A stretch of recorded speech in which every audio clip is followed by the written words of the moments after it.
Get the rest of the defense off.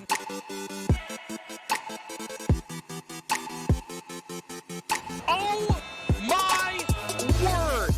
Perfeita.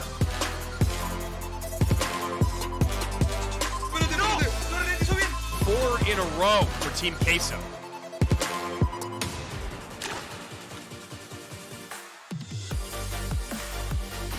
Match day 4 of Clash Royale League West Fall Split.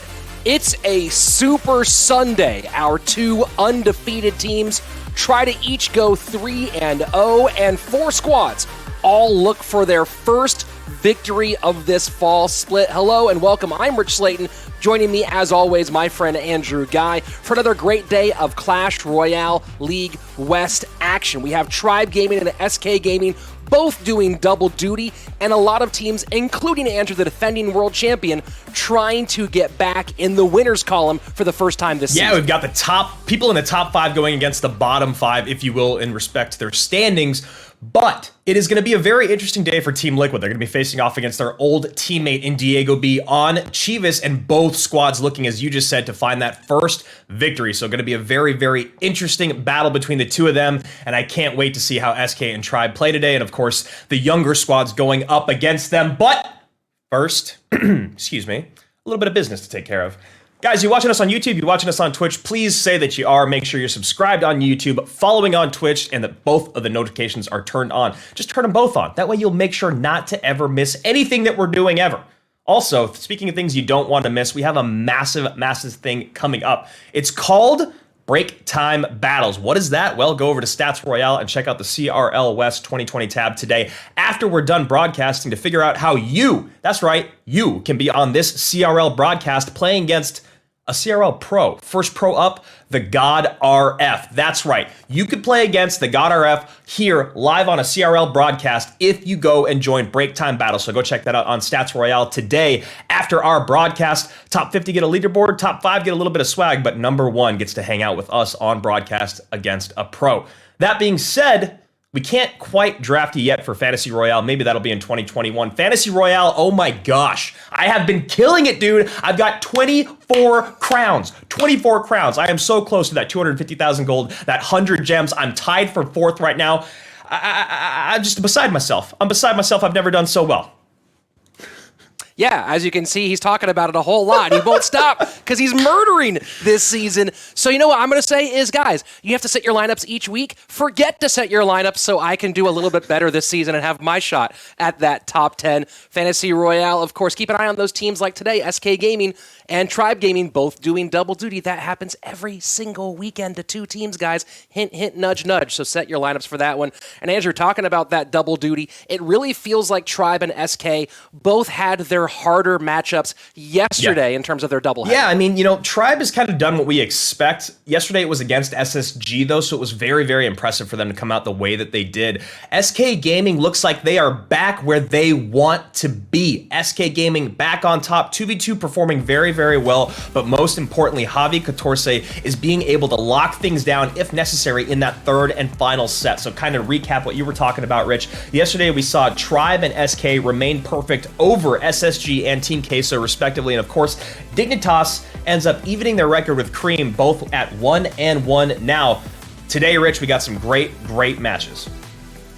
Yeah, this is interesting because yesterday we had 2 big powerhouse matches and then one, the Dignitas mild upset over Cream Real Betis. Today, we have the 2 powerhouses, Tribe and SK, in our 2nd and 3rd match against the young squads of Misfits and Pain, which has all 4 rookies for the Brazilian team.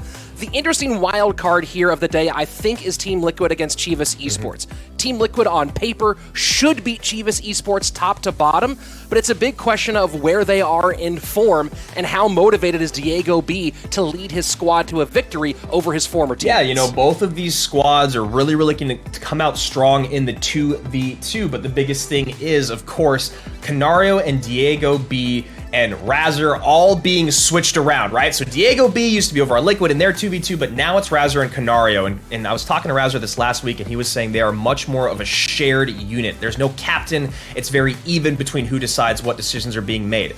On the other side of it with Diego B, I'm assuming he's probably the shot caller between him and Pompeo just because of his experience. But once again, these are two new duos that are still getting used to playing with one another.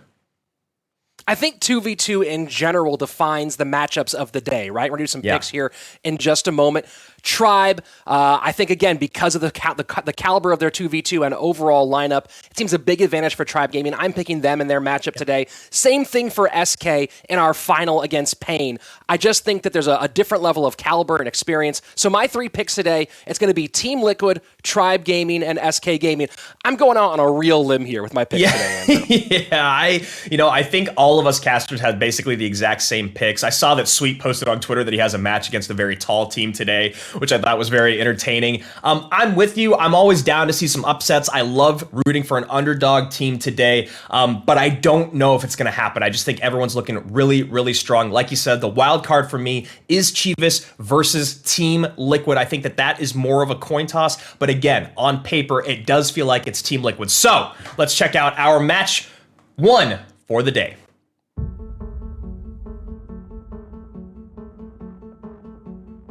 ¡Ojo! ¡Cuidado! ¡Dios! Cuidado que se le complicó al final, ¿eh? Al final se le complicó. Once Razor and the team sort of all figure out the rhythm for 2v2 and beyond, I think that Liquid has a pretty good shot here. Tá conseguindo se virar por enquanto, tá bem demais a Team Liquid, tentando travar tudo. Segundo! Considering Chivas as an organization has not yet won a match in CRL, they have to make it happen. La verdad, Chivas viene a hacer un muy mal papel en la primera CRL y empieza muy mal de vuelta. ¡Oh! ¡Kevin por 9! ¿Qué pasó, amigo? Kevin, ¿cómo? ¿Por qué no me secaste? Si vos tenías antes necesito, ¿por qué no me secaste antes?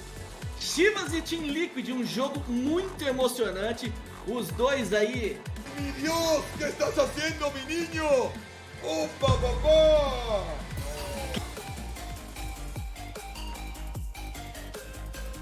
So Chivas and Team Liquid both stumbling a bit in their fall split openers. Of course, one team will leave today, even in their record 1-1. Another team will fall all the way down to 0-2, which of course it is a longer season this time around, 9 matches throughout, but you don't want to fall down early like that. Chivas Esports, a new squad in 2020 and a new look overall.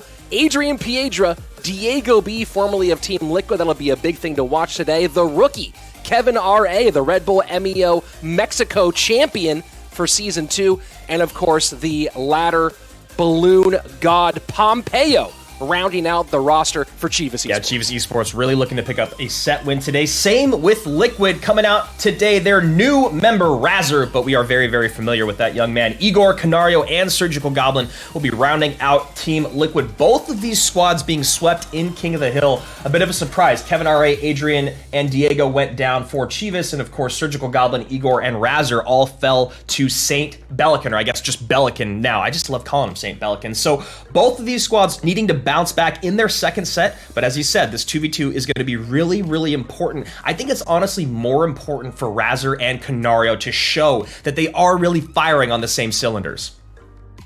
Yeah, and they showed good stuff in their last weekend's outing, right? It didn't look like Team Liquid was totally out of sorts and that Razor and Canario weren't working well together. Just a couple small issues that led the match the other direction. And it was a tough one for them, but they looked great in game number 1. I expect that Razor and Canario will come out in top form here on our Sunday.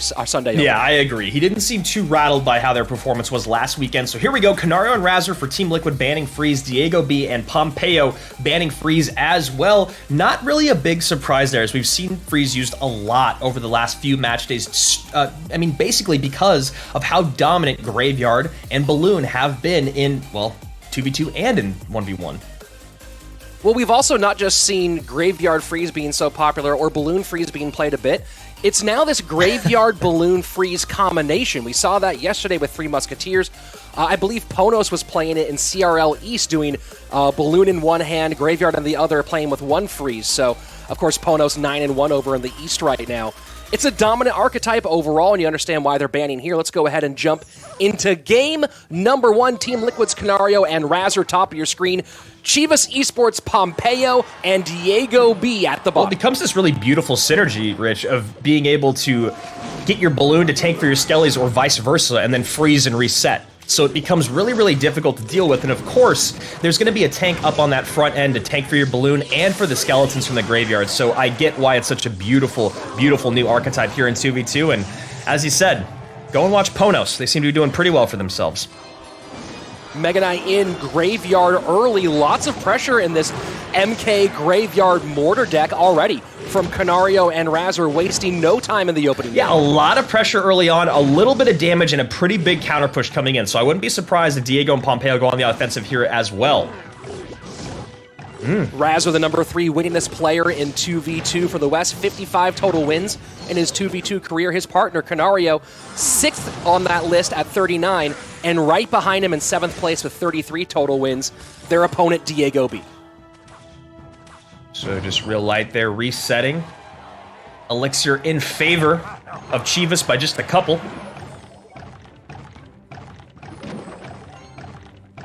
Mortar to the left-hand side, easily picked up by the cage. Giant Skeleton sets up in the back. And thing to keep an eye out today, Andrew, is that we did have the double freeze ban, meaning that both Tornado and Giant Skeleton are available to be played. Very rare in the 2v2 And set. of course, that little lady in the back, the Musketeer, probably the most popular card in CRL West 2020.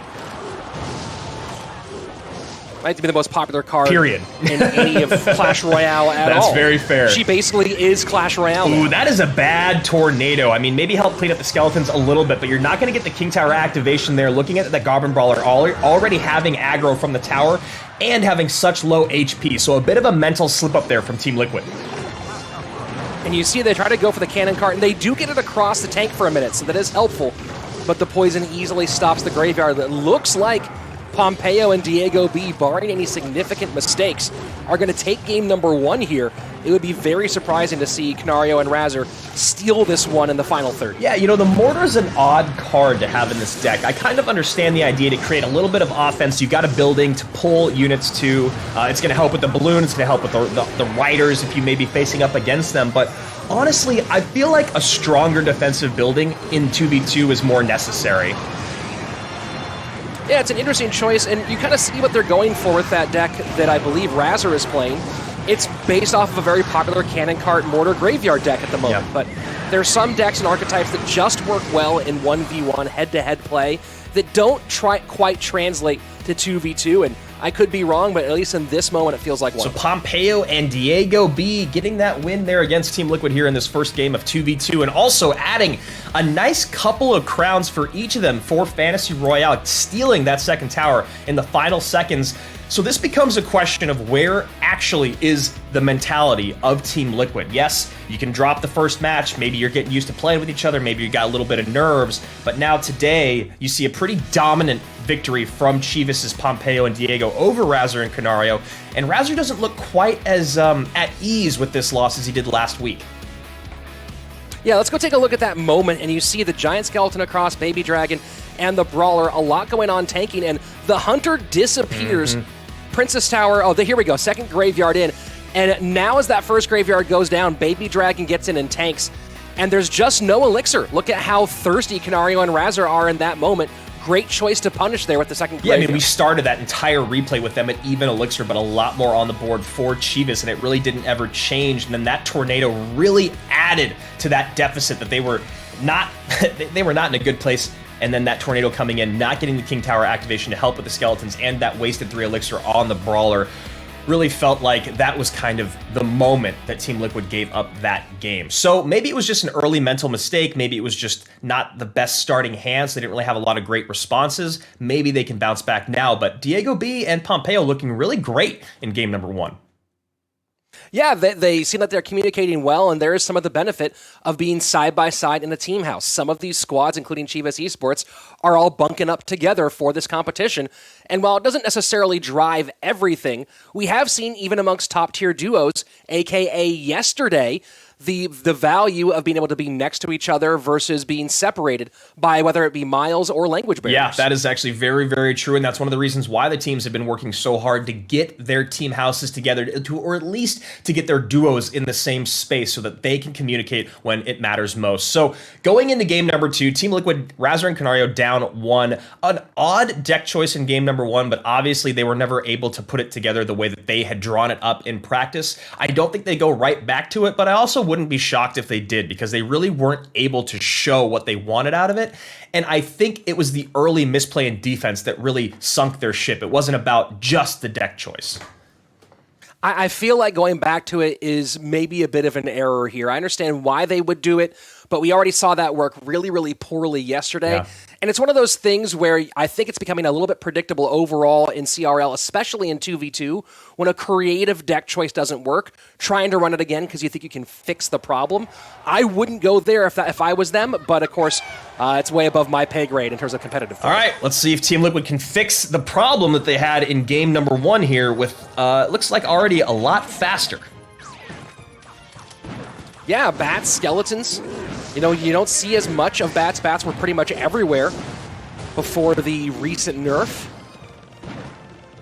Making their appearance in this one, and Mega Knight Loon this time for Team Yeah, Liquid. Mega Knight Loon, nice grab there with the Fisherman to pull that Musketeer right out of play. And this balloon, maybe a NATO gonna come in. Nope, Snowball should help, but they're gonna need a little bit more.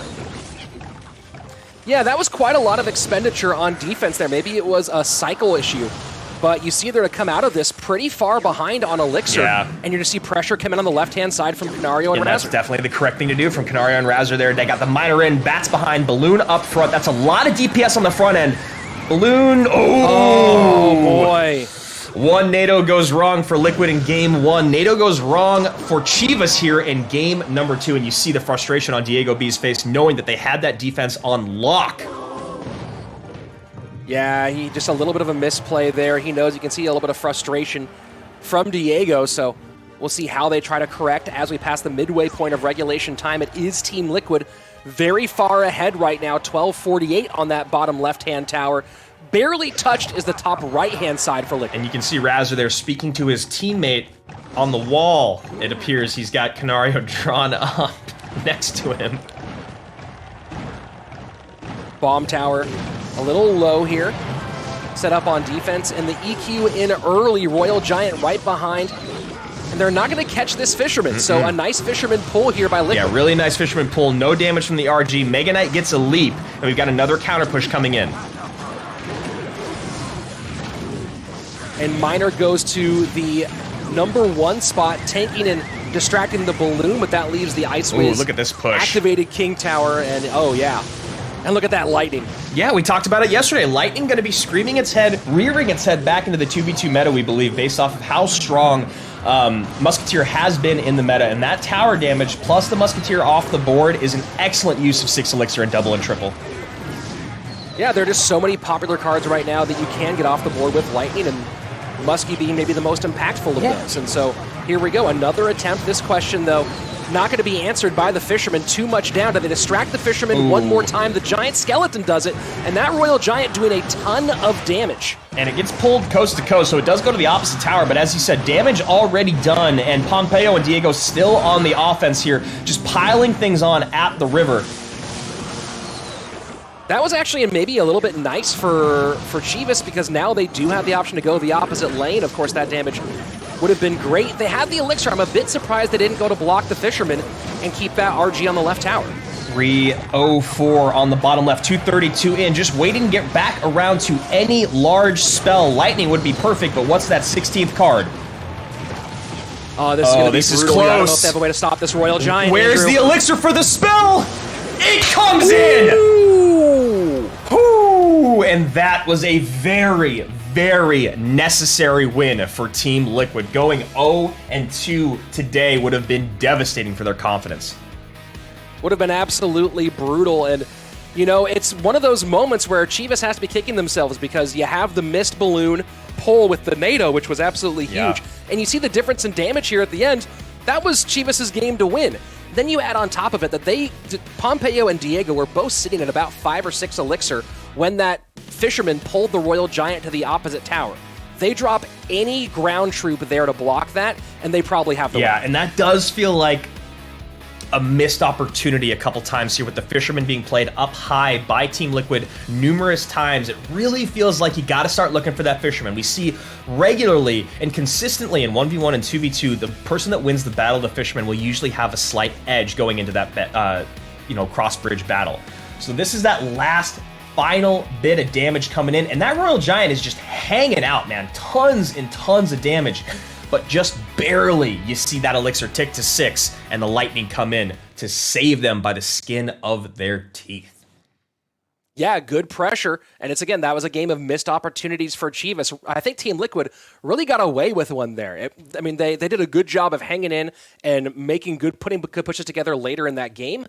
But I do think that really they kind of snuck by and were given a gift by Chivas. Yeah, it just didn't feel like Liquid was as aggressive as they needed to be on taking care of those Royal Giants and really protecting their own Fishermen. So I don't think we'll see the exact same matchup here in game number 3. I think we'll probably see something fresh from both of them. But that's just something to look forward to in the future. Make that win easier to get to by doing those small things that everyone's looking out for. If you and I are looking out for them, the analysts are looking for them, and I'm sure talking in practice afterwards, you guys are going to be like, we really should have been protecting our Fishermen a bit more to make that win easier for us to get to. The fact that they almost lost it, it's not a great feeling for Liquid. Yeah, so they want to dial in on this one. Of course, they might think they have the advantage as they go into King of the Hill, but anyone can get a hot hand in King of the Hill and run through the other side. And you have some dangerous players still waiting in the wings over on the Chivas Esports side who are hungry, I know. So let's go ahead and jump into game number 3, the deciding swing game of our opening set. Just to remind you guys at home, Liquid at the top, Chivas at the bottom, double freeze ban coming from both sides. We haven't seen, I don't think we've seen Heal Spirit yet in 2v2 today. Only our 3rd game, but it's interesting to see that we've gone this far. And back to Graveyard is Chivas Esports. Yeah, and ready to go with that Giant Skeleton up high is going to be Canario and Razor with what should be a decent counter push. Nope, they're going to walk right into that. This might be a 2v2 mirror match. You don't see that a whole lot, but you look at the pieces here so far. Icewiz comes out for Diego on the Chivas side, and we could get pretty close to a full 16 face-to-face. Yeah, that'd be pretty cool. It'd be really interesting to see that. As you said, doesn't happen a lot here in 2v2, and so far, it has been graveyard after graveyard after graveyard, and right now, Chivas taking a big lead. That was a better King Tower activation than the one we saw in game number 1. Giving up a lot of damage to get it, though, is Team Liquid. 1180 on the left-hand side, and Chivas Esports in a good spot. And this matchup, while of course Graveyard can swing at any moment, you fall behind in a Graveyard versus Graveyard match, that's a lot of bad news. And they're down by 4 elixirs, so not only do they take a massive amount of damage, they also kind of sink lower into that elixir pit that they want to get out of, especially when playing against Graveyard, because your opponents are going to start really bringing it to you when we get to double and triple elixir. And if you're going to start this entire overtime with a 2 to 4 elixir deficit, it's going to be really tough to keep up. And there we go. Fisherman battle takes place, and for this one, it's Chivas winning the run. And they might pull, no, that almost pulled the Giant Skeleton out of the way to make room for the counter push to go across the bridge. Doesn't quite get it done. And so now Chivas Esports will reset as we enter double elixir. Yeah, that would have been a massive pull to get that Giant Skeleton out of the way and all those units to cross the bridge. And you see no tank able to get across in this case for Team Liquid. And the tank does get across for Chivas. And this is a huge distinction, right? Take a look at how well Chivas is controlling the tank of Team Liquid, and this is every single time, and now that's twice that tanks have snuck through and led to massive damage. This is pretty much all sewn up right now for Chivas. 100%. The elixir has been in control the entire time by Chivas. The game has been in control the entire time by Chivas, and of course, their timing, as you just pointed out, has been stellar compared to Team Liquid's, because you can't force it with the Graveyard. You just can't do it. It's not going to work every push, but when you force it, that's when you lose games. Very, very dominant performance from Chivas Esports. You see very happy the entire team. Handshakes, hugs. Very, very excited they are, and they should be. That was a very impressive, clean performance. A little bit shaky in game number 2, But games 1 and 3, top tier play from Pompeo and Diego. Yeah, and you can see the frustration on Razor's face when you know you have the talent on both sides of your squad. When you know that Canario is a great player and Razor himself knows he's a great 2v2 player, it's got to be incredibly frustrating not being able to put it together, especially when you come to something like what you're talking about, Rich, which is a straight up mirror match. Basically, there's like 2 cards different here between the 16, and you just get outplayed. You really do just get outplayed by a squad, like we said, on paper, shouldn't be as good as you. Yeah, it's interesting. You see maybe some of the difference. I'm trying to figure out if there's a specific card difference or if it's a hand construction difference, right? You see that Pompeo was running Heal Spirit and Fisherman together, whereas Canario had the Cage, and it was reversed for the other squad. And you have to wonder little things like that, where I talked with Trainer Dip last season about this, where little things about the act, even if you have the same 16 cards, the hand construction and how it affects cycle can be so critical. Yeah, starting hand, you know, how it affects your cycle, and of course, just to point out a great Heal Spirit there on that last replay, which is really the reason why Chivas was able to get so much damage in on that first tower, because the Baby Dragon got healed. Yeah, I mean, you know, we talk about matchup and starting hand a lot in 2v2 and how it isn't quite as imperative, you know, when in regards to who wins. But in situations like a mirror matchup, we do know that starting hand plays a big effect in that, especially when you've got slower elixir and of course a teammate involved. And honestly, it looked like Chivas just had it in the cards for them, no pun intended, but also that Team Liquid went a little aggressive in moments they didn't need to. It may be, and Chivas was certainly right there to hold up the tanks at the bridge. But back to the sort of the other part of it is it's not just starting hand and the mirror matchup. It's how do you actually build the 2 pieces of 8 and 8, right? Who do you give what parts? So you think about Heal Spirit and Cage versus Heal Spirit and Fisherman, and you switch the Cage and Fisherman from deck to deck. You change how fast a key card like a Fisherman can get out or like a Goblin Cage can get out, based on just those little tiny things. So it might be the same 16 cards on the board, but depending on who's holding them in what way, it completely changes the way the game can be played. So it seems like both a gameplay advantage, but maybe in terms of single deck card cycle, an advantage there as well for Chivas. Yeah, you know, and maybe it becomes a thing where the person who's holding the Fisherman, it's better for them to have the Skeletons because they can immediately defend their Fisherman the moment that it's dropped down, as opposed to waiting for their opponent to protect them. So you're very right there, and it's actually a really great thing you point out, is just because it's the same cards, where they lie changes everything. So here we go. Diego B, Adrian, and Pompeo coming out today. So Kevin R.A. going to be taking a seat. Maybe he comes out in the 1v1 if they get there, but I imagine it probably would be Adrian Piedra. On the other side of it, we've got Canario, Igor, and Surgical Goblin for Liquid, which is the exact same, or excuse me, which is a little bit different than what we saw last time. Canario coming in for Razor. Yeah, a bit of a shift here, and of course Surgical Goblin as the anchor today as opposed to kicking things off. So let's go ahead and jump into the game. Oh, we had a game start bug, so we're going to see if we can get our way in here in just a moment. But we'll jump into the action between Canario and Diego B kicking things off. I'm really excited to see how Diego fares against his former squad. Yeah, you know, looking back in the spring, Diego B didn't really play any King of the Hill. He played a little head-to-head. He went 2-1 on his season because he played one 1v1 set. Canario, a guy that we saw a lot of head-to-head play out of early in his career, has shifted strictly, for the most part, into 2v2, and he only played one 1v1 set last season and didn't go his way. So both these guys, not a lot of game tape over the last year when it comes to head-to-head play. Here we go. Let's jump into the action. Canario and Diego B. Canario currently tied in the West for the most King of the Hill wins at 30, alongside Misfits Wings, who also has 30 collective total wins over his career in CRL. I know, that's what's so crazy, right? You talk about his win rate in King of the Hill, Canario, and then you look at the fact that they didn't even use him in King of the Hill last season. It does really speak to the strength of Team Liquid. Mini P.E.K.K.A. We don't see a ton of that in this stage of 2020. Was very popular at one point and has kind of fallen by the wayside as of late. Yeah, we saw him poke his head yesterday in 2v2, and we talked about how he may be a good response to the Royal Recruits with shields off, plus that Musketeer. But, yeah, not a lot in head-to-head play. So Canario loading up that Sparky in the back. 4 King of the Hill sweeps in the career of Canario. Very, very good in this set overall. As we said before, one of the top 2, tied for number 1 winningest players in King of the Hill and CRL Oh, West. wow. Diego B, one sweep in his career, and oh my That word. is bad. That is all bad all day for Diego B. The Giant Skeleton takes just a couple steps too far away. Barb Barrel out late with that Heal Spirit, and a great connection on the Ice Wizard that was too close to the Princess Tower.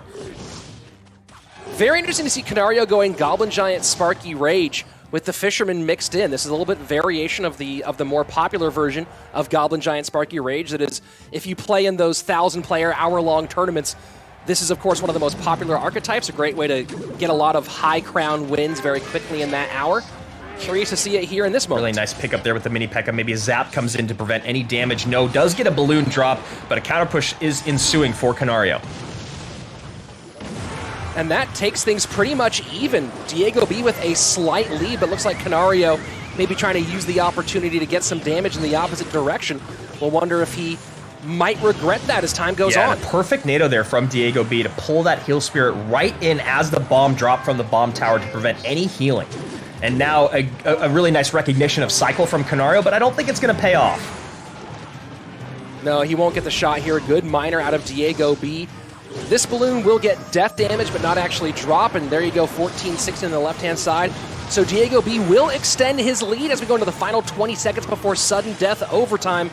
Canario, this is more of a single elixir deck, this Goblin Giant Sparky deck, so we'll see if Diego's maybe corrected well enough to get this win. Yeah, and here you see Canario having to do the correct thing, which is play into the lane that his opponent is going to over and over and over, because it is really tough to run into a Sparky head on. And as you can see right now, Canario going to get a little bit of damage through because of a mistake from Diego. Got to keep that bomb tower alive.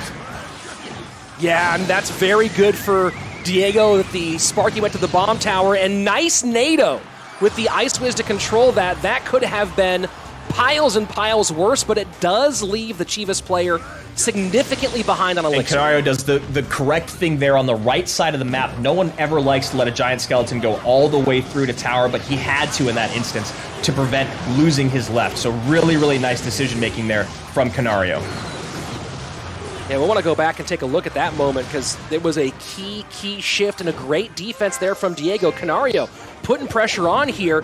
Heal Spear behind the mini P.E.K.K.A. This could be a lot for Diego to handle. Oh, has to go for the King Tower activation. I love that play right there. Canario knows what's in cycle. He knows how to take advantage of it. Diego does the 200 IQ play. Barb Barrel plus NATO King Tower activation. Very well done. An interesting defensive rage out of Canario to keep that balloon from getting to tower. So these guys playing a high-level chess match, and you know, between two former teammates who spent 3 seasons together, these two know each other very, very Minor well. just a little bit close to that. Sparky doesn't get the pull. That pull was a pretty big miss on that NATO. This could be trouble for Diego if he doesn't take the tower. Zap and Heal Spirit down to 216 on the left-hand side. Goblin Giant in Oh Sparky's my in both goodness. lanes. A Sparky Rage to the right. Oh my word, Minor barely stops it. This is absolutely insane, Andrew. The zap to reset on the Mega Minion. Canario's got that Sparky on the right-hand side. Somehow, Diego holding off on the right-hand lane. Minor against the mini P.E.K.K.A. This is insane. Final 10 seconds, 216 on the left.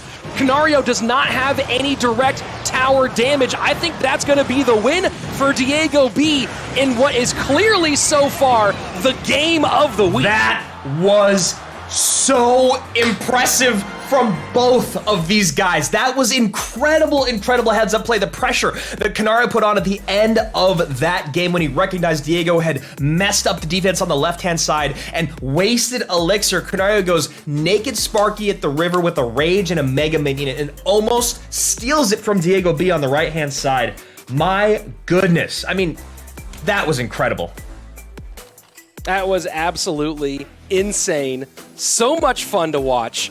Man, there are games that make you enjoy, like really appreciate being a caster, and that was certainly one of them. What a battle between Canario and Diego. And what a way to start, too. You know, a couple of misinteractions from Diego B. Canario gets that massive splash shot onto the right-hand tower. Diego B immediately goes to the left-hand side because he's got to control the pace of the game. Canario adjusts, starts setting the Sparky down the left-hand lane, but then it just became an insane game of poker and chess, and I don't even know, man. That was amazing. And this was that pull with the Fisherman getting the Giant Skeleton all the way out of the way. clearing the path for that Sparky to get on in. And beautiful, beautiful control from Diego to keep that raged up Sparky from connecting. Just kept his head, kept his focus despite his initial defense completely falling apart. Right here, this is when the wheels really felt like they were coming off for Diego B. You got a very, very healthy Goblin Giant on the tower. You've got a very healthy Sparky crossing the river behind it. And then all of a sudden, another Sparky and Mega Minion right-hand lane with the Mini P.E.K.K.A Heal Spirit behind. How on earth did Diego B pull this off? I'll tell you, perfect defensive management and getting the most out of every single tornado and every single bomb tower. That was the winner for him.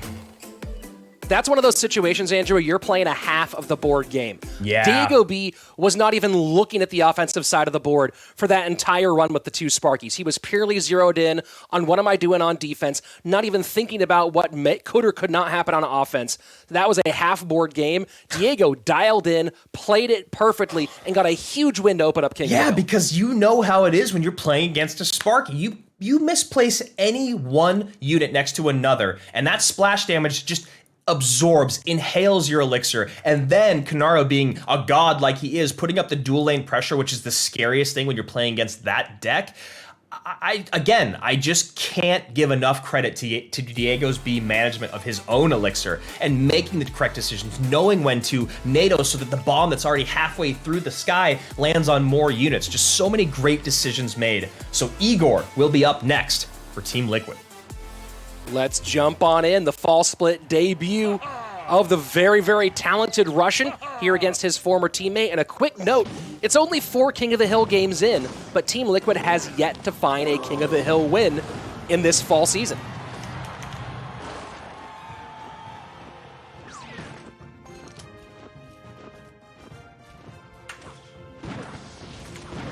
So just like potentially a hog triple spell and a little connection there on that one. And Igor did play in King of the Hill last week. My error on that one. Yeah, but it didn't really feel like it, right? You know, the way that Igor normally plays, they just got 1-2-3'd by Belican. So it honestly does feel like it's his debut. Yeah, I mean, I guess that King of the Hill went by so quickly.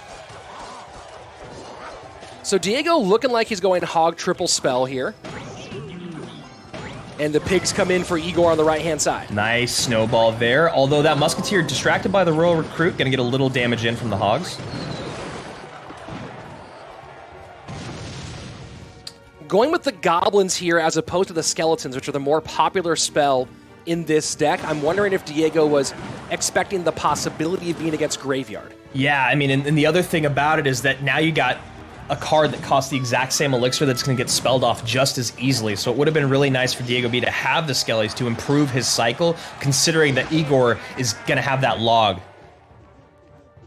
Yeah, it is an interesting little bit of a change in the way that the deck overall functions, but you know, that's part of the gamesmanship of trying to figure out what your best matchup's going to be, and he is going with the Earthquake version, which is even more likely when you're running that extra elixir and the Goblins over the Skeletons. And you know what? I honestly think Diego B is really happy taking that Earthquake damage every single time. Misses the log there, looking for the Goblins to maybe protect the Musketeer, get a little bit of value. Takes the Muskie off the board. And a good early advantage here, 45 seconds left, and Diego B up 1454 to 1904. I'm very curious about how this whole thing goes down. It wasn't that long ago that Diego B officially left Liquid. It was only a few weeks. I'm wondering how long into that they were still practicing together.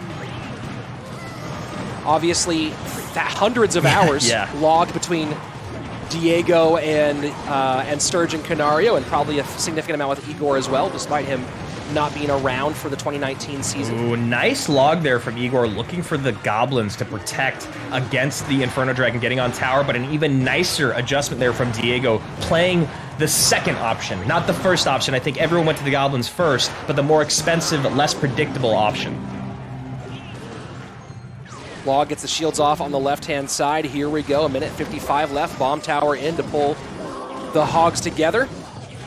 I like the late drop here on the bomb towers because I'm sure, knowing Igor and the way he plays, ow, wow, Musketeer on the tower. Inferno Dragon on the left, though, Andrew, and that's going to be a huge burn Team Liquid gets their first win in King of the Hill. And when he dropped, I was about to say, that Inferno Dragon looked dangerous, and you saw Diego B drop the Goblins to try to pick it up. He dropped them just to the left of the bomb tower, and they disappeared much more quickly than he had hoped. Snowball went to the right for the Musketeer, and that just left that Inferno Dragon an easy target on the left-hand side. Well, we talked about Igor's first game coming and going very quickly. He follows suit with the second, doing the same thing, but this time picking up that W.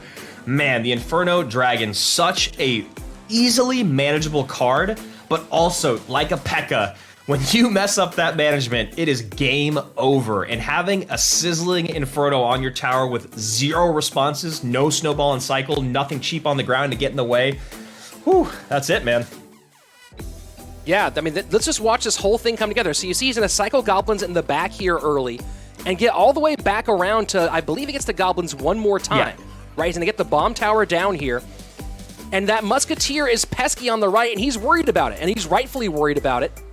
And no, I guess it was the initial Goblin cycle through the back. You were right there at that one, Andrew, and just couldn't get back in time. Well, nasty burn on the left-hand side. And you were right as well. He did play him up high right into that Royal Recruit. Right into the Royal Recruit. You add in the little bit of spell damage that had already come in from, I believe, the Snowball. And like you said, they vanished. And all of a sudden, there's nothing on the left-hand side, which is actually what he was not paying attention to, because on the right-hand side, you've got a Royal Recruit on your tower with the Musketeer behind. That feels much more dangerous, but that Inferno Dragon gets that last-second sizzle in, and that tower goes pop. Great plays from Igor. Well, we talk a lot about the dual lane pressure of Royal Recruits and of Royal Hogs. We don't see it pay off as much as you might think, right? A lot of players are so good at controlling that dual lane pressure. You don't see it often turn into the tower down, that distraction, that what do I do situation that you expect it to be. Here we saw it play out perfectly. Had to focus on the Musketeer, had to focus on the Inferno Dragon, and that was too much at once. And I really like that Igor tried to get a little fancy early on. We're going to hop into game number 2 here as I finish up my thought. He tried to get a little fancy early on with some logs, some predictive logs to catch the Goblins. But then as he got towards the end of the game, he just played straight down the middle, great interaction Clash Royale. You know, Diego B was placing those bomb towers late, and he was moving the positioning just a little bit. Igor never went for that predictive fireball. Instead, he put up what you were talking about, that excellent dual lane pressure. And here we go, Adrian Piedra up for Chivas in the number 2 spot, who has never been a lights-out King of the Hill player, 10 and 15 in his career in King of the Hill, but phenomenal in the BO3 1v1 set, 23 and 17. Overall in his career, a nearly 60% clip. So we'll see if he's the one who comes out, if this does, in fact, go all the way to the 1v1. Yeah, 1v1 does feel like a place where Team Liquid takes the advantage once again, but who knows? That's a great way to say it. Who knows? First minute away, and it is Igor out to a significant advantage one more time. Barely touched on his side, 1596, a cool nearly 1K pulled off on the right hand. Yeah, so Adrian gonna do a better job, I'm assuming, as we move forward to make sure his skeleton dragons and the skeletons are more available for defense. Maybe either or. He can couple either of them with the log to help things out, but you saw that defense last time, it's just too much single target DPS. Bar Barrel helps out the Fisherman on the left-hand lane, and Musketeer goes away. Igor cycling E-Wiz in the back and Mega Knight in front to protect. Yeah, I'd be surprised if he goes in with the Graveyard right now, seeing that he already has support. I think he's just going to see how Adrian wants to deal with this. And that's a good poison here. He's going to be able to stick that Musketeer and get her burned off pretty well. Had to take some tower damage, clears up the counter push. A little behind in Elixir, but we are at double now. And that Heal Spirit not going to protect against the Fisherman. Fisherman brings that right into the Hunter, but the Heal Spirit does give us an extra shot on that left-hand tower. 2026, so Adrian not out of this one yet. No, not at all. And I think the thing to pay note to there was that Igor kind of had his defense locked and loaded, and it still didn't pay off the way that he wanted. He had the Fisherman with the Hunter, something to play up high, all of it kind of in sequence for him, but still takes a good amount of damage. You know, one thing to note about preparing for and doesn't get the skeletons down quite in time for Adrian to protect that Musketeer. And that little error might be the death knell here. We'll see how well he defends, as he's very low on elixir against this graveyard. Yeah, very, very low. Luckily for him, these brawlers do have such a good amount of health, and he misses that Mega Knight jump. That honestly could have been the nail in the coffin. But now Igor does have a bit of an advantage and starting to pressure more and more. Poison to take care of the Skeleton Dragons, and that's a very healthy Mega Knight Fisherman E-Wiz combo. Yeah, it really is, and Adrian has to drop that Musketeer right in the poison, really negating its value. You'll probably see a bar barrel come in here and just clean it all up. Yep, there it is. A little unfortunate on the timing with the bar barrel. Would have been nice for him to drop it a little later so that the Musketeer would have been taken out by his Princess and maybe gotten a little attention from Adrian out of the bar barrel, but, you know, can't always be perfect. Mega Knight E-Wiz combo one more time. And Mega Knight does get over. Great timing from Igor. Mega Knight gets over just at the right moment to tank for that graveyard. Yeah, and there you see Skeletons and Musketeer and Hill Spirit all used in the back, and that is what Igor wants to see every time. Fisherman cycled in the back. Bad decision always when you're playing against Royal Giant. Yeah, there's a lot of matchups where that's a critical error. Gets a lot of damage here, and for the moment, Adrian Piedra in the lead. The question is, how does this run of the graveyard push come in? And not too much damage, so Adrian looks like he's going to maintain his lead as we go into the final 45. I would start to be getting a little bit nervous if I were Team Liquid right now. Adrian really clawing his way back into this one, doing a great job of these bridge battles and never being too greedy with his offensive pushes. And look at that, the Musketeer inside, giving the Skeletons room to not get poisoned off on the outside for that defense.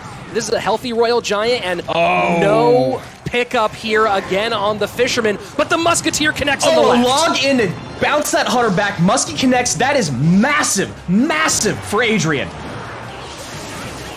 Need something up Final high. 8 seconds. The Hunter doesn't connect. Oh my word, and the Fireball not gonna come through for Adrian. Oh my word. What a heartbreaker for Chivas Esports. What happened there at the end? I thought he had the elixir. We knew it was back in cycle. He maybe just got caught playing defense. And that's Fireball does 172 at tournament standard. That 168, that's a tower down. Adrian Piedra. We'll have to look at that again as closely as possible, but it really did feel like he had the chance to win that one. I'm grieving for him.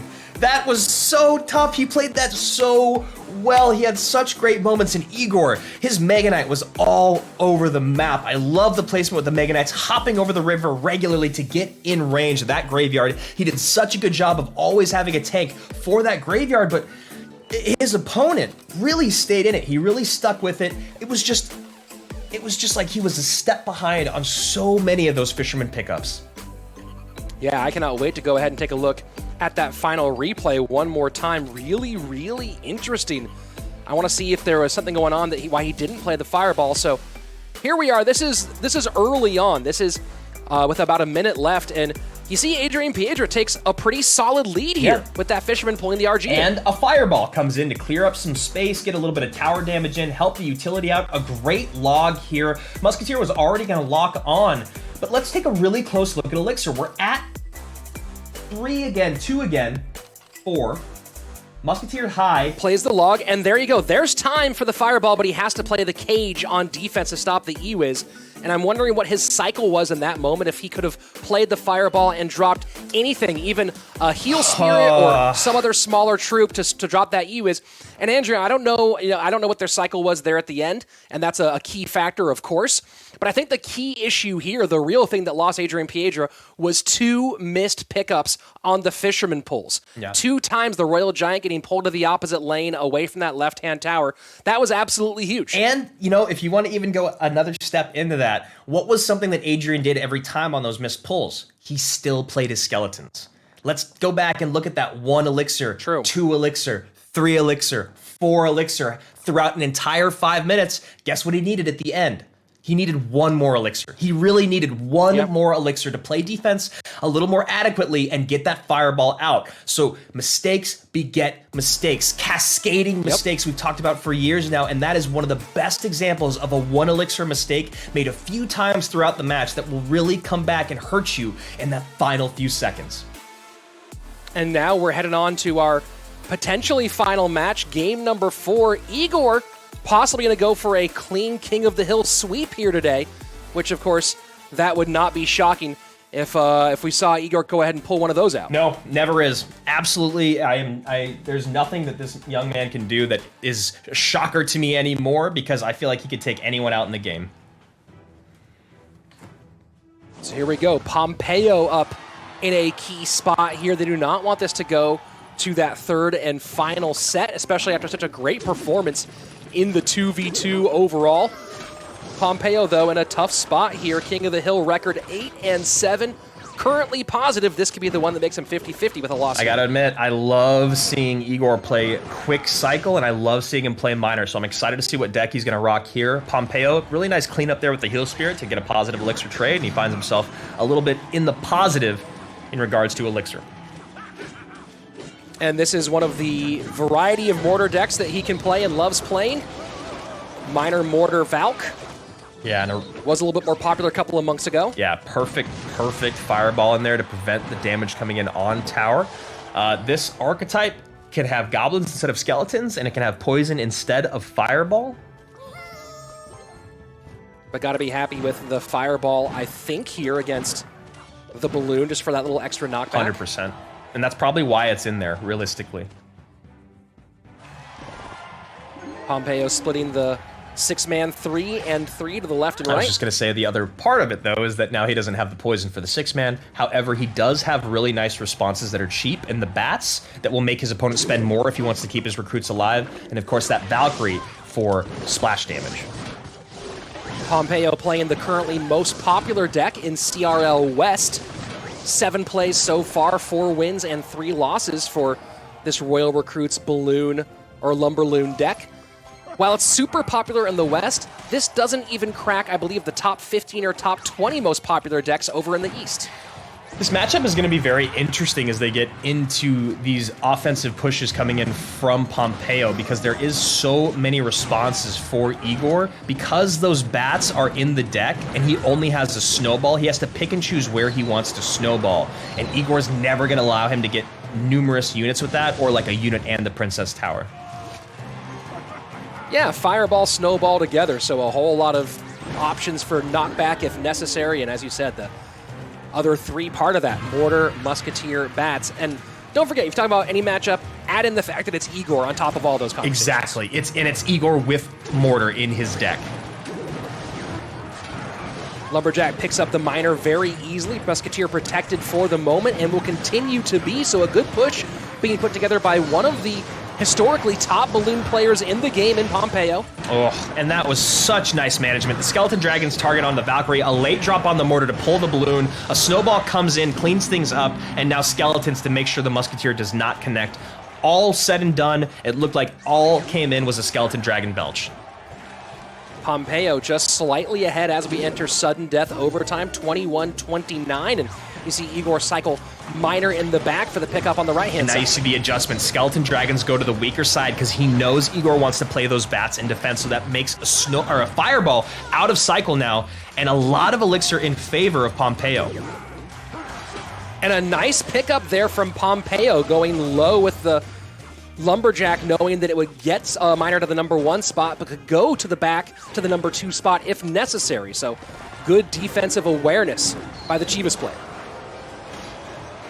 Nice protection there. Heal Spirit has to come out to distract the mortar. And that's a very inexpensive way to get that job done. And now we see Snowball has to come out on those bats on the right, so a high muskie offset to the left to defend both sides of the map. Really nicely played.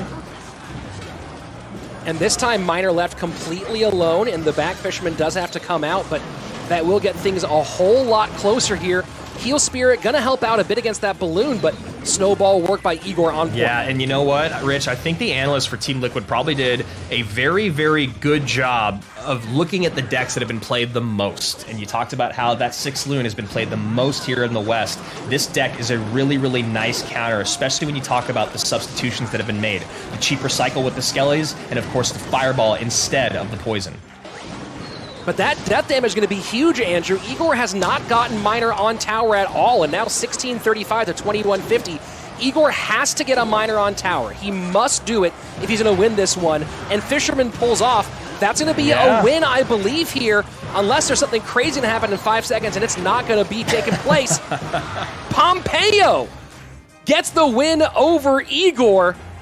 Huge, huge one to send this to game number 5. What's so fascinating about this game specifically is the story was in Pompeo's pickup of the miners. That's it. That's the only thing, because he was doing everything else correctly, and he was just running into a brick wall over and over and over again. But he knew that if Igor could not get that direct damage on tower, there was no way a Mortar was ever going to connect. There was no way a Valkyrie plus anything were going to get to his tower. So what does he do? He plays some of the best miner pickup we've ever seen in CRL against one of the best miner players ever. Great Miner pickups and never giving an excuse to play a free Fireball for value on that left-hand tower as well. You never saw that happen, not even once. And, you know, you were talking, I don't know how many Fireballs actually hit that left-hand tower over the course of the entire game. I would bet that it wasn't more than 2, maybe 3 at the most. I don't know the exact numbers. I think you're probably pretty correct, and the reason why is exactly what you just pointed out. The late drop on those skeleton dragons is why Igor was never able to Fireball plus Miner, because Pompeo was too smart to ever give him that value. Because if you're going to go Miner plus Fireball, you got to do them at the same time to keep those units off the Miner to make sure he attaches to the Princess Tower. So what does that mean? Give it a half beat longer, then drop your skeleton dragons. Never going to give that man the value. Yeah, I mean, that was very, very smartly played by Pompeo, and now he sets up a really huge game number 5 in this King of the Hill. In a situation where you thought Liquid had the advantage in 2v2, you really thought Liquid had the advantage in King of the Hill, and now we come down to kind of a classic Clash Royale matchup. If you've followed the competitive scene at all over the years, this might be one of the most classic matchups you can have. Pompeo, the original ladder god, up against the GOAT, Surgical Goblin. The number of times these two have BO5'd, especially on CWA's channel in particular, this is kind of a historic matchup we get to see here today. Yeah, this is one for the ages, as they say. Like, this is one of the classic matches in Clash Royale. What's interesting about it, as you said, though, is Pompeo is obviously much newer to CRL. Surgical is the GOAT, the most celebrated player in all of CRL history, but Pompeo, Ladder God, Balloon God, these are two names you and I have heard about for years and years and years, and I think, honestly, they tell the story themselves. They're both incredibly highly celebrated. They both are some of the best when it comes to head-to-head play, but they've also both stumbled in very interesting moments. The one thing is when it comes down to the biggest moments in the world, somehow Surgical Goblin always comes through. That's true. He's an excellent pressure player. I think he actually plays better the more the pressure is on. And maybe you see some of those. People talk about his off-season play, whether it's that he's taken a break from grinding as hard in the off-season, or whether it's that there's not that much pressure in playing the non-CRL, non-major competitions. I think that doesn't rise the same skill out of him, but when the pressure is on, Surgical Goblin is one of the best in the business. So here we are in a very high-pressure situation. Game number 5, King of the Hill, with the a loss here means they go 0-2 to start the season. Not unfamiliar territory for Team Liquid, but dangerous territory in such a stacked CRL West division. 100%. And, and one of the things that I love most about Surgical Goblin is I feel like he approaches the games, the season, and everything like a marathon. So that's why he doesn't get too tilted or too down on himself when he plays poorly early on, because he's always able to come back and get what he wants in the end, which is that gold. So here we go. Big time matchup between Team Liquid, Surgical Goblin, and Chivas Esports, Pompeo. And Pompeo maybe going full Pompeo here with the Inferno Dragon in the back. That would be so compelling. You see a little nod from Pompeo, seeing the Ice Wiz come out, and very curious to see what he thinks about this matchup as it goes on. Probably against Graveyard here with these first 3 cards. Legitimately one of my favorite moments in all of gameplay is when the opponent or one of the players recognizes what their opponent's playing when like one card's been played, and you see that little like nod or smile, or you see like the frustration look, and you're like, you are just so next level, man. This Graveyard deck, currently the most popular deck in CRL East, where it boasts a 13 and 11 win rate overall. Of course, that version is the Goblin Cage version, not the Bomb Tower version. Bomb Tower 7 and 9 over in the East. What I like about this is since Pompeo is kind of the loon god, he does give you that little bit of a cheeky smirk and smile, as opposed to someone that maybe experiences him with this matchup and they just go good game, because this is going to be a tough matchup for him. There's a lot of responses here, especially when you get into double elixir time with the Bomb Tower and the Ice Wiz and NATO. So a connection early on, not great. Oh my god, that zap though. What? Yeah. And that might be the match right there. Of course, Graveyard's never out of it, but that zap was absolutely nasty, and a great Ice Golem to prevent the Knight from tanking in the right-hand lane. So here we go. Skeleton's tanking for the Knight. Knight gonna go right on through to the tower. Ice was behind. This could be a straight-up trade. Wow, absolute wow. Miner gonna save this tower, and now things will be difficult for Surge. I mean, obviously has to put some more damage on the right-hand side, has the poison to get it done. But then on top of that, has to play a 2-tower game with Graveyard. Yeah, a 2-tower game with Graveyard, and his opponent has direct tower damage with that Miner, so it's going to be really difficult for him to keep up. Really nice Ice Golem again from Pompeo. Yeah, this is just some of the best gameplay we've seen from Pompeo inside of the CRL arena. And good pressure on the right-hand side. And this is a guy who obviously knows how to play this deck perfectly. He's logged probably thousands of games with this specifically, and he's showing us why he's so darn good with it. Surgical Goblin using his Bomb Tower's death damage there to its full effect. Got a Graveyard Poison, trying to make sure that right-hand tower goes down, and it will. Does have to play some more defense here, though, on the right-hand side. Fireball in, and a nice zap, but that's not going to get the tower this time. Yeah, and honestly, with that being done, Surgical Goblin is back in the lead. Back in the lead, and while a 2-tower game isn't great for Graveyard, certainly not a complete wash. He does have the ability to drop something in the pocket for the King Tower and try to play from there. So we'll see what Team Liquid's most famous player can do in this situation. I like what Surge did there. He was looking for Pompeo to bring the Ice Golem back out to kite his Knight. He did it. He didn't pull the trigger on the Graveyard. He reset for a better assault, and because of that, he's got almost 1,000 damage lead on Pompeo. This is absolutely huge. It's just such a crazy matchup right now. And now you see the Ice Golem going in the pocket, everything trying to get this Bomb Tower to die early enough for the Balloon to go to tower, but nice NATO control. Fireball trying to make room. Ooh. Balloon not going to connect. Here we go. Final 70 seconds. It's Surgical Goblin in the lead. Pompeo just sold out there. Everyone knew Surge was going to go in the pocket with the Knight this time. Graveyard immediately does get some good skeleton damage in. Yes, he does. Huge damage. Final 60 seconds. Triple elixir flowing. 360 on the left. Miner does not go to the Ice Wiz, goes to the back for extra damage. Got a NATO coming in here in just a second. Where's the NATO? There it is. And Miner in the pocket gets kited by the Ice Golem, but not fast enough. King Tower is playing defense right now. 684 to 360, 33 seconds left. What a perfect defense there from Pompeo. This time Surge goes, no way. Baby Dragon in the pocket, the zap. Baby Dragon connects. What a play there from Pompeo with a, in my opinion, a very, very difficult matchup. And we really saw how difficult it was as we got into that 2-tower game, as we got into double and triple elixir time. But smiles for the face of Surgical Goblin, who bounces back from a very rough beginning, and it was all because of that great tower trade early on. What a huge clutch by Surgical Goblin. It looked like he was dead in the water. 2-tower game with Graveyard, played that defense perfectly, and man, Pompeo has to feel like that one slipped through his fingers. I mean, honestly, I feel like Pompeo feels robbed from that, because now everything that they've worked for throughout these last 2 sets, all the great 4 games that they put up, are basically forgotten. It's back to 0-0, and you know what's going to happen. Igor is going to come out, and it was very, very hard to stop that man. But you know who can't come out? the two guys that played the best in King of the Hill for Chivas. No Diego B, no Pompeo.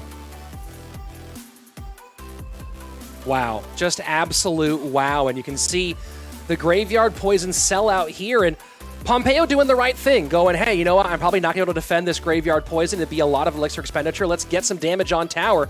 But Fireball not able to do enough, and the Fireballs never retargeted the Ice Wizard to something other than the Balloon. Yeah. And you saw that over and over again. There was no other target for it. Balloon never able to sneak through to get that final killing blow. Yeah, and again, just to highlight the Ice Golem play by Pompeo, it was some of the best that we've seen, period. I love the redirection. I love the predictive Ice Golems to pull the Knight away late in the game. Surgical Goblin does adjust. He goes Baby Dragon instead. You know, there's just so many nice things from both players throughout that game, throughout that matchup, which is exactly what you and I expected going into it. But again, all of it doesn't matter now. It's back to 0-0, and it's just Chivas' best head-to-head guy, not being Pompeo, not being Diego B, going up against who we have to imagine is going to be Igor. Yeah, I mean, I don't see you sending out someone other than Igor in this situation. Of course, Surgical Goblin feeling good, but Igor did put up the 2 wins on the front end. So probably going to the Russian.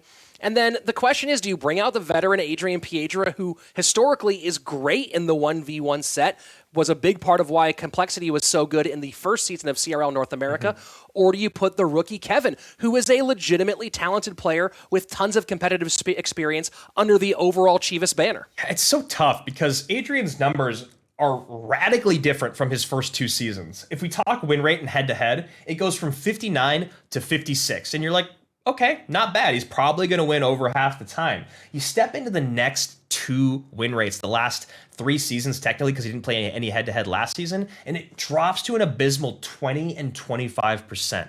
We love Adrian. Everyone loves Adrian. He is so dang good at the game, but he's just not able to put it together right now. I think, honestly, you bring out the rookie. What do you have to lose? We know Adrian's not quite playing the way he wants. Bring out the rookie. Let's see what he can do. Yeah, give him a big spot here, and this is a huge spot. A win over Liquid would be a big one for Chivas, certainly an upset on paper, and of course a big boost to the young man's confidence, and it will be Kevin coming out against Igor. So a huge spot for the Chivas rookie, the Red Bull MEO 2 champion out of Mexico, longtime player in the overall Chivas program, with maybe the chance to really earn that jersey here against Igor. What a notch to put on your belt. The match win over Team Liquid by taking the 1v1 set over the Mortar God himself in Igor. This is a big moment for Kevin R.A. Here we go. Game number 1. Team Liquid's Igor, top of your screen. Kevin R.A. for Chivas Esports at the bottom. And Igor going something quick.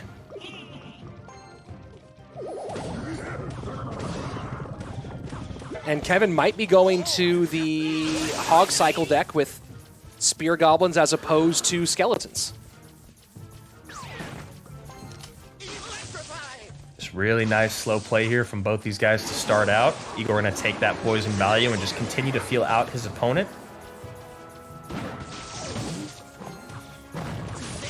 Hog to the right-hand side, and Fisherman will get a pretty easy King Tower activation here. So already you see a couple of wrenches thrown in by Igor. You talk about the Skeletons for great single target DPS, the E-Wiz to stun that Hog Rider, and of course the Fisherman to pull away. And really slow played right now on both sides. A little bit of chip damage early on, but no one really committing heavily. Is this the RG deck from Igor? It's interesting because it has all those pieces. The poison is such a strange component. Maybe because of how strong Royal Recruits have been, it could be an odd substitute. Sorry to cut you off. Sure, sure. Maybe the popularity of Graveyard, maybe expecting that potentially against Kevin. Or coming from Kevin. That's a strong point. He doesn't have a lot of great Graveyard responses in this deck that are most of his responses are easily spellable. Of course, I mean, this deck could also be running Graveyard as well. You have the E-Wiz in there. It wouldn't be shocking to see a tank and Graveyard in here as well, coming out of Igor. It's not impossible. And if so, Kevin will be happy to have those spears or those stab goblins as opposed to the skeletons. Here we go, double elixir time, Mega Knight. So yeah, this will be Graveyard. Yeah, really, really nice play there. Going to see a high Fisherman. Yep. Instead of playing the Bomb Tower, or excuse me, instead of playing anything other than the Fisherman, he gets the Fisherman down the right-hand side because it's supposed to be able to support this push, but instead he takes a walk. It's going to be interesting to see how Kevin controls the Mega Knight in this matchup. Knight is the primary method for controlling that Mega Knight, but you know, the trying to save that consistently for that response is going to be a challenge. Yeah, and his opponent is going to start to pull the Knight away or double down on the offense going towards the Knight, the damage output, if you will. And then it becomes a really dangerous game for Kevin because he doesn't really have any great tanks. And there you see exactly why the Stab Goblins are in here as opposed to the Skeletons. They can take a couple poison ticks, stay alive, and that cleaned up a lot of that graveyard push. Mega Knight still gets one huge swing on the right-hand side. And this is exactly what you and I were just saying. You know, now the Knight is out of cycle, so what's going to happen here? He can drop the Mega Knight on top of it after he gets a good amount of units behind it. So here we go. Hunter in the back, Mega Knight right in front, as we're expecting. Bomb Tower comes out, but you know the Poison Graveyard are coming in. Yeah, Graveyard in. You have the Goblins low. Ooh, and that kite did not go the way that Kevin wanted. If he was able to get that Mega Knight away and back on Igor's side of the map, it would have been one of the best kites we've seen. 16-10 to 12-24. Final 90 seconds of play. Igor in the lead over the rookie. And the rookie caught because it's too late now. 80 seconds left. He can't go opposite lane. He's got to keep going into this, getting spell value when he can, and maybe praying for one more hog hit. Fisherman slides on through to the Bomb Tower, and Log helping there on the Graveyard defense. And Hog again played from the inside, hoping for a bit of a distraction, and Hog will not get a shot on the right-hand side. Here we go, final minute, triple elixir. Oh. Igor with a lot at the bridge. Musketeer gets there just in time. Mega Knight, though, going to be taking four. That Knight off the board. Mega Knight leaping to the Musketeer. Second Knight down, and this tower, though, in a whole lot of trouble. Not enough ticks left. Kevin's going to try to sell out here and steal this one, see if he can beat out the poison. I don't know if he can here, Andrew. Back on offense, a great bar barrel there to pick up Mega Knight in. Earthquake, going to allow that hog to get one more hit. Man, great effort by Kevin at the end, but just a little bit too far behind, too little too late. And Igor takes game number one. A bit of a scare there at the end, but in reality, firmly in control. Really nice plays there from Kevin. A really tough matchup. You talk about just the Ice Wiz, or excuse me, the E-Wiz, the Fisherman, and the Mega Knight alone makes it near impossible for that Hog Rider to get in. Does a great job of speeding up that cycle towards the end of the game, using the Hog Rider as a kite so it doesn't take a lot of damage as it crosses the river. But again, I think he got caught playing into that same lane over and over. And when you're playing against Graveyard and they have cards like Mega Knight, it's just not what you want to do. With that win, Igor moves his season record to 3-2, so now in the positive in this 2020 fall split. Kevin has not yet found a win inside the CRL arena, 0-2 to start his career. Yeah, what a favorable matchup there for Igor, and incredibly well played by Kevin. But, you know, this is one of the highlights that we talked about. So he misses the pull on that Hog Rider, but also it showcases just how important the Knight is for Kevin. It's always got to be in cycle. He's always working as hard as he possibly can to get that Knight back out on the board to help with those Mega Knights, because that Musketeer and Bomb Tower just aren't going to be tanky enough. Controlling Mega Knight decks with this Hog Cycle deck is generally challenging, Andrew, with in any of these matchups, because you put together different combinations, right? You put together maybe a Bomb Tower Mega Knight combination, maybe you go for a cheeky King Tower activation using either the Skeletons in one version or the Goblins in this version. But it always presents a problem because with all the troops behind it, you kind of have to overspend on the Mega Knight, and it ends up that your faster cycle doesn't actually pay off to get you back for that next Mega Knight. I agree, and what's really tough there with switching lanes is you go and you spend, let's say, 6 elixir in the opposite lane, and your opponent takes 2 hog hits. So you've gotten some good damage in, but they sacrifice those 2 hits to double down on the right-hand side, and then there's really no way to defend against the Mega Knight with just the 1 tank. You're not going to be able to cycle back around quickly enough, and you're not able to get enough DPS on the Mega Knight to take it down quickly enough. That also in combination with the Fisherman that can be played to pull your units away. It's just a really brutal matchup. And, you know, Igor played it the way he should have. Kevin just almost outplayed him. It was really, really nice from him. So Team Liquid with the second match point of the day. First time it was Pompeo against Surgical Goblin with match point. Surge clutched it up. Here we go, Igor against Kevin R.A. with a chance to secure the win and an all-important first victory for Team Liquid. Yeah, Team Liquid not going to want to start the season off 0-2. Now, back in the spring, if you look at how Team Liquid did, they were back and forth, but they did never lose 2 in a row. So that's really, really an important thing when you talk about mental fortitude for a squad. Losing 2 matches in a row is just really tough to walk into that next weekend with your head held high. And someone's going to do that in this match here. It's either going to be Chivas or Team Liquid. Right now, it feels like it's going to be Chivas Esports. Igor supremely confident, and you can see Kevin going with the most popular deck in the game right now, the Mortar Skeleton Barrel. Yeah, playing this deck against Igor, it feels risky. It feels risky just because when you know someone is so good at some specific archetype, whether it's RF with Freeze, Pompeo with Loon, or Igor or Lapo with Mortar, they know every interaction like the back of their hand. It is the second most played deck currently in CRL West. 3 wins and 4 losses, though, overall throughout this Western season. It's also the second most popular played in the East, where it has an 11-8 record. Yeah, you know, it's still a high skill cap deck, and those win percentages that you talk about are a testament to that, because if it were such an easy deck to play and people are as excited to play it as they are, you'd feel like that win rate would be just a little bit higher, but it's still high skill in my mind. First 90 seconds away, and so far Igor with the lead and has a pretty solid matchup here. Maybe a 55-45, 60-40. Not a significant advantage. This is certainly outplay potential, as you were talking about with Kevin's deck, but a bit of an advantage here for Igor. Just so many ways to control the Mortar and so many ways to contend with that, going with the Inferno Dragon construction as opposed to the Skeleton Dragon. It's an interesting choice. Yeah, so the barrel is going to be helping a lot defensively, as are those really cheap small units to keep all these single target damage dealers at bay.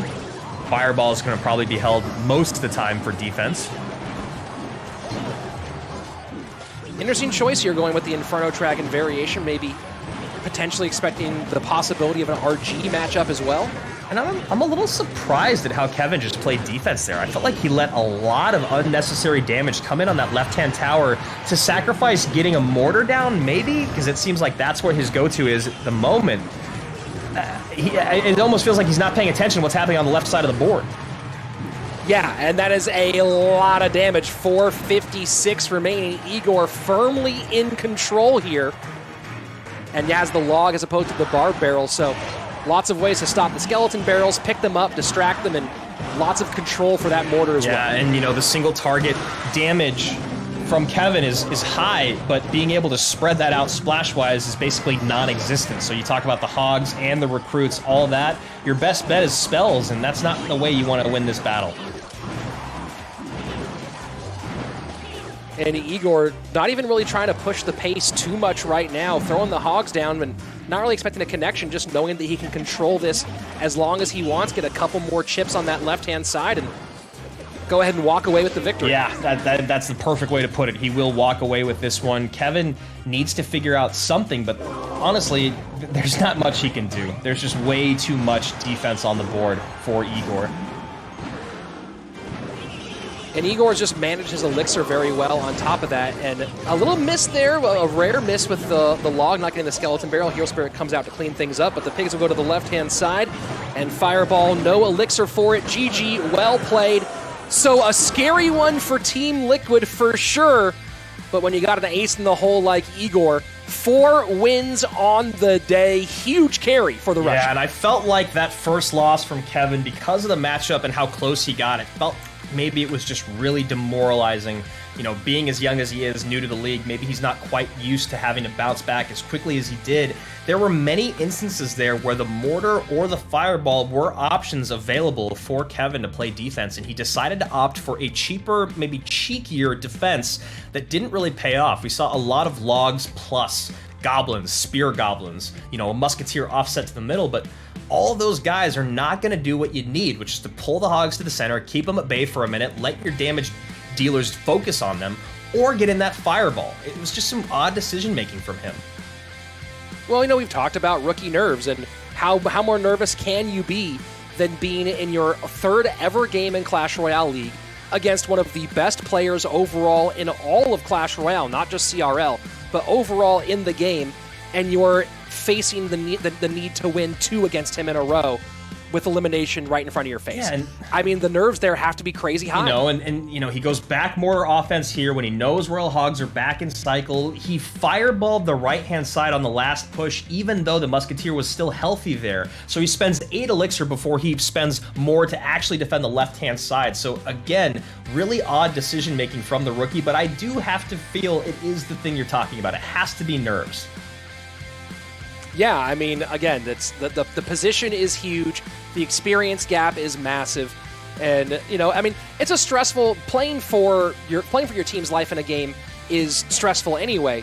Doing it in your third game against someone like Igor with so much on the line, you have to imagine that he was feeling pretty shaky. So a very, very interesting start to the season for Team Liquid. It's actually the exact same as what we saw last season. A loss to Cream to start and a win over Chivas in their second match. So repeating history, are the world champions. Will they do it all the way to the end of the season in December? Will they walk away with that trophy once again? Feels like they got to fix a couple things, maybe a couple squeaky wheels, but I liked what I saw from our world champions today. Yeah, I don't know. I mean, I'm sure that they're going to have a long conversation with the team. I'm sure Eric Benamou has plenty of notes for them. Look, the 2v2 was not there today. They had some struggles in 2v2 that maybe were unexpected. And that King of the Hill, up and down, it was a fun King of the Hill, but cracks in the armor today for Team Liquid, and it still is early in the season, but I think if they can nail down the 2v2, they can feel confident they will win one of the 2 sets that comes after that one. They've shown that they can do that today, and you believe that they will win one of those 2 sets, but giving up that first 2v2 set we saw today, so dangerous. Came down to Game 5 King of the Hill. Serge with a huge clutch to win. Yeah, because no matter what squad you run into, who knows if you're going to run into Bale on his best day. Running into Pompeo any day is not a great position to be in Game 5. So I agree, Team Liquid really needing to fix things in regards to their 2v2 because, yes, either one of those sets feels like it's almost impossible for them to drop both of those. It really does feel that way when you have that much talent on your roster, when you can substitute Razor or Canario in regards to how, or based off of how they're feeling that day. It's just a really great squad, and that's why they're Team Liquid. That's why they're the best, or at least known as the best in esports. Chivas off to another rough start. A lot to be proud of today, especially in the head-to-head and 2v2, but not being able to walk away with the win. Is it all for naught?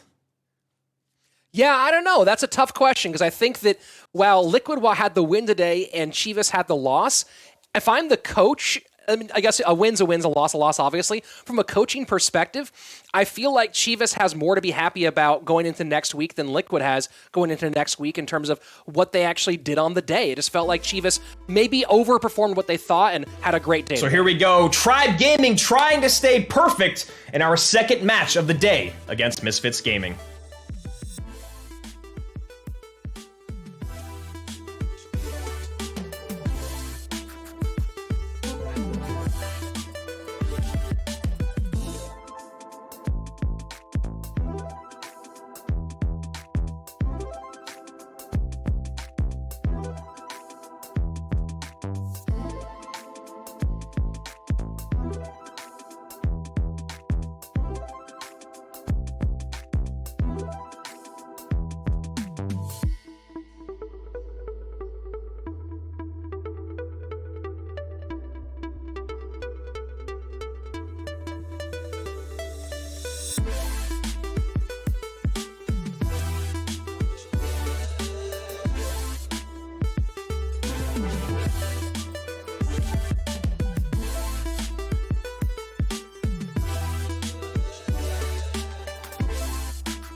So our opening match of the day goes all the way down to the wire, nearly a full slate, 3 games in 2v2, 5 games King of the Hill.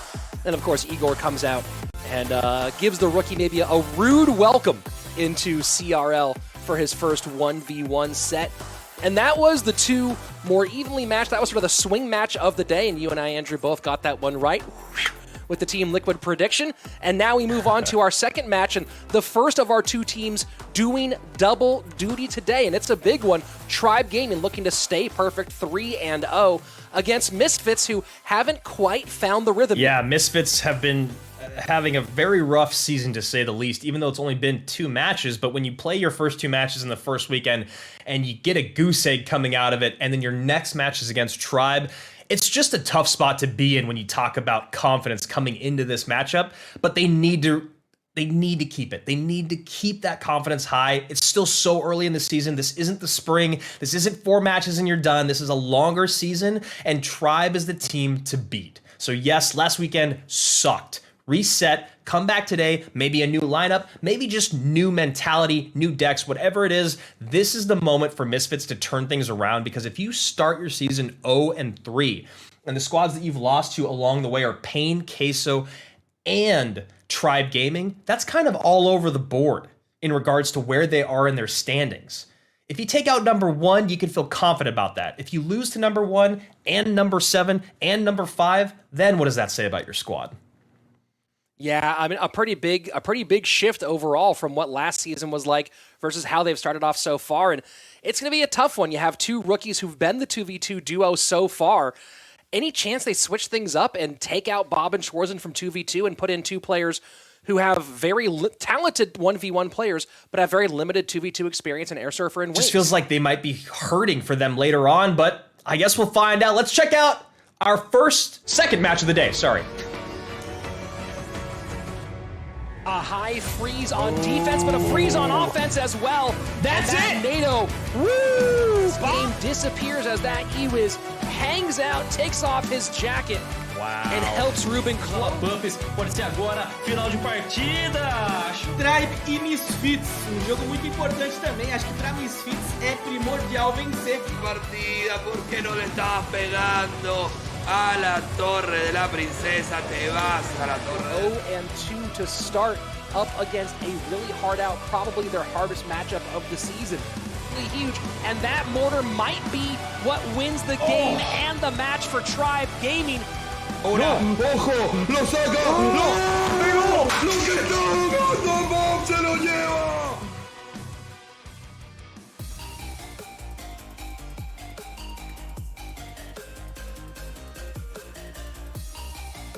So 2 very different stories so far to start off this fall campaign. Tribe Gaming, absolutely dominant, continuing their form from that spring split. Misfits in familiar territory for the organization, a very different look from last split. So here we are, perfect so far. Tribes, Azilis, Buffmak, Jupiter King, and TNT. And if you're a Tribe Gaming fan, you've got to be very excited about what you've already seen from your squad through their first 2 matches. We've seen all 4 gentlemen come out and in style, whether it's in 2v2 King of the Hill or 1v1, Tribe is here to stay. Misfits looking to maybe throw a little wrench in their system. Yeah, I mean, we did see a little crack in the armor yesterday for Tribe Gaming with the 2v2 taking their first ever set loss in 2v2, and Maybe Misfits has an opportunity to add a second one to that. Air Surfer and Wings, the two veterans, two of the top head-to-head players in the game. Lots of CRL experience here. Bob the Rock and Schwarzen, part of our new rookie class this season. They have been the 2v2 duo so far. That's why Bob was brought in specifically as a specialist. And this would certainly be their toughest test to date against Azilius and Buffmak. No, and as we look at our 2v2 lineups here, we see Azilius and Buff coming out, but instead, it's going to be Air Surfer and Wings, which, I mean, you just said that Bob the Rock was brought on to help them in 2v2, and we're looking at their head-to-head specialists right here. Yes, Schwarzen had a great offseason, and I'm excited to see what he can do in the head-to-head play, but is this too much too soon, Rich? I don't know. I mean, again, it's their coaching call, and they're making their choice on how they want to go about it, but it just seems interesting to put Wings and Air Surfer, who I guess they've played together as the practice partners of Bob and Schwarzen, but it almost feels like pulling the ripcord a bit early on the season. Yeah, and I don't think relying on Air Surfer and Wings to win 5 games in the first 2 sets is their plan. I know they're expecting to have to use their rookies, but pulling someone as good as Air Surfer out of the 1v1 set, it just feels wrong this early on. Well, Schwarzen is having a great 2020. That's why people thought he would end up on a CRL team. They didn't know which one. Misfits ended up picking up the rookie. Schwarzen's a great 1v1 player, a great head-to-head player, made it at the top 8 of the No Tilt World Championship, and I expect if we go that far, and that's a big if we go that far, Schwarzen's the guy they bring out for 1v1. And just to let you guys, or remind you guys why Rich says that is, you know, Tribe did not ever go to their 3rd set until the playoffs last season. So, yes, this season's been a little bit different, having to go to their 3rd set in their 2nd match, but that was against the former champion Space Station Gaming.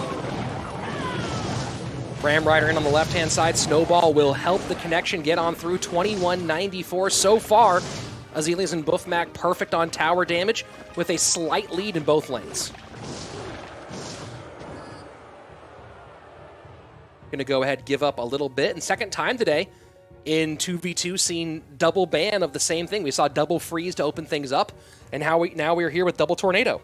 Yeah, I actually was wondering if that, you know, we've talked to other teams about this before when they say that they probably know what their opponent's going to ban and they still ban the same card because they want to leave all the other cards available in play. I'm wondering if that's the situation here, or if Wings and Air Surfer maybe missed an opportunity because Azilius and Buffmak have gone back to banning Tornado, I'd say, let's see, 3 times out of 5 matches last season, and already in all 3 matches this season. Good lightning value there on the left-hand side, and looks like we're starting to see that promise pay off. Lightning becoming more and more popular in 2v2. Yeah, and that lightning actually created the space on the right-hand side. Really, really nice lightning there. Ram Rider here going to slow that balloon down. Don't know if the snowball was necessary at all, but still was there. Yeah, Ram Rider, Musketeer more than up to the task. Good fireball value there. Pushes the Brawler to the opposite lane. Muskie gets pulled in by the Fisherman. Final 10 approaching of our opening stanza, and so far it's Tribe Gaming playing a pretty much perfect game. Yeah, and, you know, Wings and Air Surfer here are going to really need to figure out how to put up a great offense, so maybe they're going to go to the left after they see these recruits go down. Nope, Skeleton Dragons to meet them. Cannon cart sliding on through behind, and a nice heal spirit there, doesn't keep it on its wheels.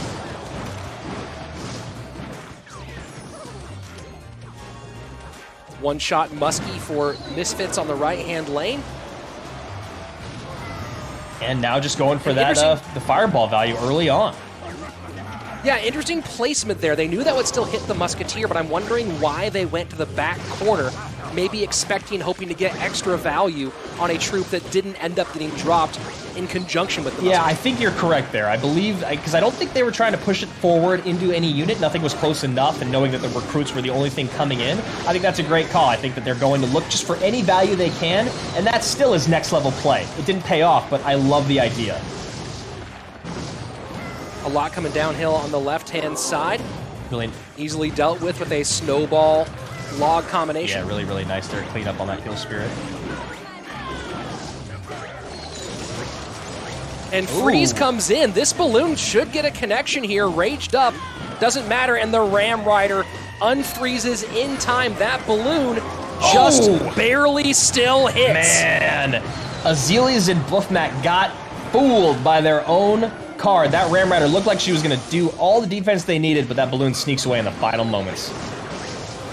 Last 30 seconds, sudden death overtime, 891 to 1097. That balloon certainly changed the math on this one. Very, very close, and now they have to be worried about that freeze coming in. Ram Rider comes in behind the freeze, though. Great timing out of Tribe Gaming, but do they have enough to get back and take the win here in the final 10? Excellent timing. There's the fireball waiting on the lightning. 5:04 remaining. 6 elixir ticks. Where's the lightning? There it is. Ooh, that is as late as a lightning could hit. And you see Buffmak with the big let's go. He knows that if a hair of his finger got off that screen a little bit later, it would have been a loss in game number 1. Wings and Air Surfer just waiting for that last lottery number to drop. They don't get it, and you see the disappointment on both of their faces, just hoping their opponent had 5 elixir instead of 6, but not the case. As you can see, a sliver of HP remains on that tower. Looking at the bottom left-hand side of your screen there, a sliver on that Princess Tower. Azilius and Buffmak probably would have taken it in the 2-tower game, as you see how low the other Princess was for Air Surfer and Wings, but that was about as close as it can get in regards to when that lightning comes down. That was absolutely wild. You're just sitting there going, will the lightning get in? They had the spell power, but did they have the speed for it? And this freeze, you see what they're going for, trying to get the Musketeer, but you wonder if maybe snowball to the Muskie and hold off on the freeze a half second might have been the better call. Yeah, you know, if you get that snowball out early enough on the Musketeer, you can push it to the other lane if she's placed right on that center tile. It's a really tough interaction to catch, especially when all that's going on and there's 5 seconds left, but lightning, really becoming dominant here in 2v2 because of exactly what we talk about, the Musketeer, but also the Baby Dragon. No, it doesn't kill it, but the Baby Dragon has so much health. If you're able to hit a Baby Dragon, take off the Muskie, and get that tower damage in, it's just become a really instrumental spell here in the last couple days. So the big question now is, can Wings and Air Surfer regroup? They can be somewhat passionate, somewhat emotional players. We've seen Wings with some displays of frustration in the past in tough spots. And that's a tough one there, to feel like you really had Tribe against the ropes and to lose it by about as close of a moment as you possibly can. Yeah, and I think that's when Wings was frustrated with himself in the past, it was because it was always him by himself. King of the Hill is the definition of that. Even in 1v1, it still feels like you have a little bit more help from your squad. King of the Hill is just one and done. So hopefully in this moment, the coaching of his squad, the coaching of Misfits and his teammate in Air Surfer can regroup here for game number 2. Let's go ahead and jump on into it. Game 2, Tribe Gaming with set point. And this has been no rare territory for Azilius, who does boast the top win rate in 2v2 overall. I believe that win puts him back at 72%, which is absolutely insane when the next best win rate is Javi Catorze at 62, and he doesn't even play at that. It's a 10% drop-off in a guy that is strictly a 2v2 player. It is astounding that Azilius has done what he's done with his career. Fireball to the right-hand side, gets tower value and gets a Skeleton Dragons down. Yeah, really nice fireball. Wings and Air Surfer both do have some 2v2 experience. Wings overall in his career in 2v2, 23 and 24 coming into today, a 48% win rate. Air Surfer on his side played a lot of 2v2 in CRL North America when it was just him, Firewolf, and Vulcan. We had the Fire Surfer combination, a 39% lifelong win rate in the opening stanza. So damage done on that right-hand side. Royal Giant comes in, Giant Skeleton in front, and DPS behind. And the late Royal Recruit drops from Tribe. First 90 seconds away, and it is a slight lead right now for Misfits, 15-18 to 18-02. And very similar looks from both sides. There's a lot of the support cards here, which is pretty common.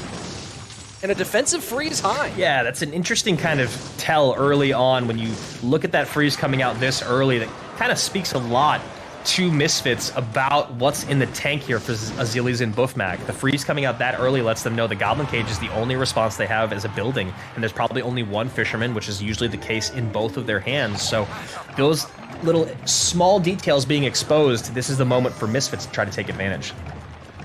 Now, Andrew, I admit that it's because of the time of day. I have not been watching live for much of CRL East. I believe this is the Ponos deck, the Balloon Graveyard Freeze combination deck. Obviously, I could be wrong, but I think that's what we see Tribe Gaming running. And I don't think either of us would be surprised because Ponos has been so dominant over in the East in 2v2 and head-to-head play. They're definitely a team to watch. RG at the bridge, Fireball to get the first set of Skeleton Dragons off, and a late cage here to distract the Royal Giant. Oh, wow. And that's going to be a ton of damage. Another defensive freeze out of Tribe. Defensive freeze and an offensive lightning. Tribe really, really hurting right now to figure out any way to use all this elixir that they have in the tank. 15, 16 elixir in the tank, and not being able to get back on offense. Double recruits drop high, just trying to clog the lane as much as possible, but they are not even with, I believe that was 8 recruits, the Royal Giant still able to get past the DPS and get one shot. And that Baby Dragon being played up high, taking off a handful of those shields, making sure that Giant Skeleton Bomb gets the most value it possibly can. Right now, Azelis and Buffmak not knowing how to defend. Keep an eye on that top left-hand tower, though, here, Andrew. If they're able to defend against this Royal Giant push, and they will, Lightning comes in, we might see a push in the top left-hand side down to 1252. We need to see it right now, honestly. They need to go on the offensive. They're both about to get, there it is, Balloon, Graveyard, Freeze is not in cycle.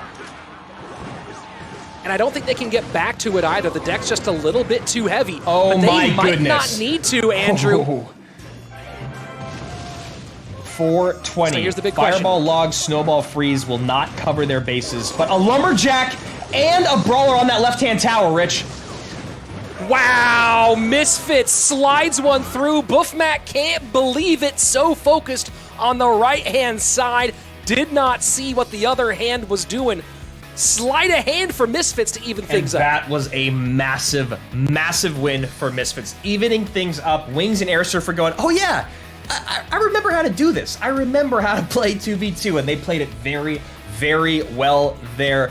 Great dual lane pressure. The right side was what we were all paying attention to, but that Lumberjack Brawler combination, we've seen it before, you've seen it on ladder. Great damage for very, very cheap and very mobile. Yeah, very mobile indeed. You know, both very quick troops. The Brawler not as fast as it used to be, but put that Lumberjack behind it, and that is a quick tower down. And it really felt like Azelis and Buffmak, all they had to do was defend that Royal Giant on the right-hand side. A tough task, of course, but you'll see here, this is the first big shot to get things close by Tribe. And you know, I think a great thing to note here is there's a minute and 5 seconds left, and this is the first time we've seen the Graveyard or the Balloon, and the fact that they almost win right there with only one offensive push just shows how close Tribe really was to 2-0ing this set. But look at all that on the right, can't pay attention to the left. Beautiful adjustment there by Misfits. And here we are, game number 3. This is big for Misfits. Beating Tribe in 2v2 for any squad, even if it's the number 1 or number 2 squad, this is not an easy duo to take down, and this could be massive moving forward for Misfits, showing that they might have finally locked down that 2v2 with this new squad. Yeah, I mean, that's a big 2v2 win. Of course, they still have to get one more if they can. But this King of the Hill is a pretty even King of the Hill, right? You have a juggernaut on the side of Tribe Gaming when you put together the combination of Jupiter King, TNT, and either Azelis or Buff. Yeah. Either way you go, it's real nasty. But don't forget how good at King of the Hill Misfits is when you put together the combination of those three. You put together Air Surfer, Wings, and you can go Bob or Schwarzen. My guess is that you go Schwarzen in that one, but you can go either way. That's still a pretty nasty combination. So if they can win this 2v2, they might take this in 2. Yeah, and maybe that's exactly what Schwarzen needed to shine this season, was to move out of 2v2, get placed in King of the Hill as maybe a little bit of a warm warm-up to head-to-head, and then close things out in the 1v1. Again, he's the name that you and I have probably heard the most in the offseason. Right now, his veteran teammates take the stage for game number 3. Here we go, swing game, a very important one, especially for the overall confidence of Misfits. You don't want to have to beat Tribe in King of the Hill and 1v1 back-to-back. That's a very, very tall order for anybody to do. If Misfits can pick up a match win here, it's not just for them, but it's for the entire league. It just shows the entire league that they are beatable. Now, Space Station did do it last season in playoffs, but they also won the whole thing. So getting a loss on Tribe early would be massive for everyone else involved in CRL West.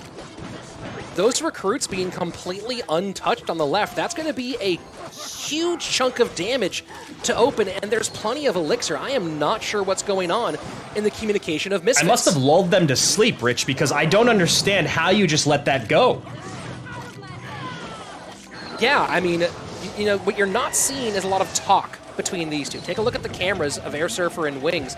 I don't know if they're just playing with you know, showing the drag, or if there are any comms at all, but you're not seeing much conversation, and I wonder if they both expected the other one to take control of those recruits. Yeah, and if that's the case, that's an incredibly frustrating and novice move.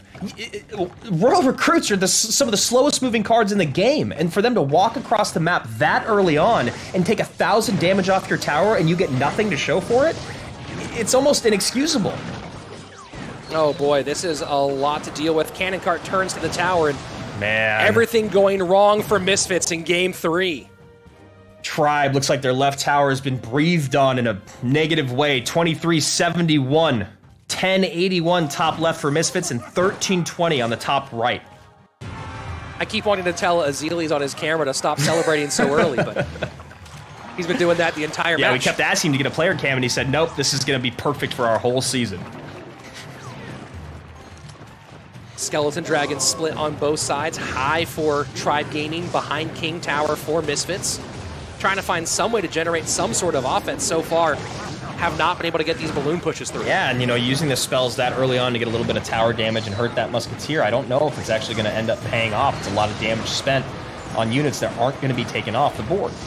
And that was a one-shot Muskie that did a lot to get that Lumberjack down. Second one comes behind it, so we're going to see a double rage situation. How does Tribe Gaming stop this balloon? 2 Musketeers, the freeze, will it be enough?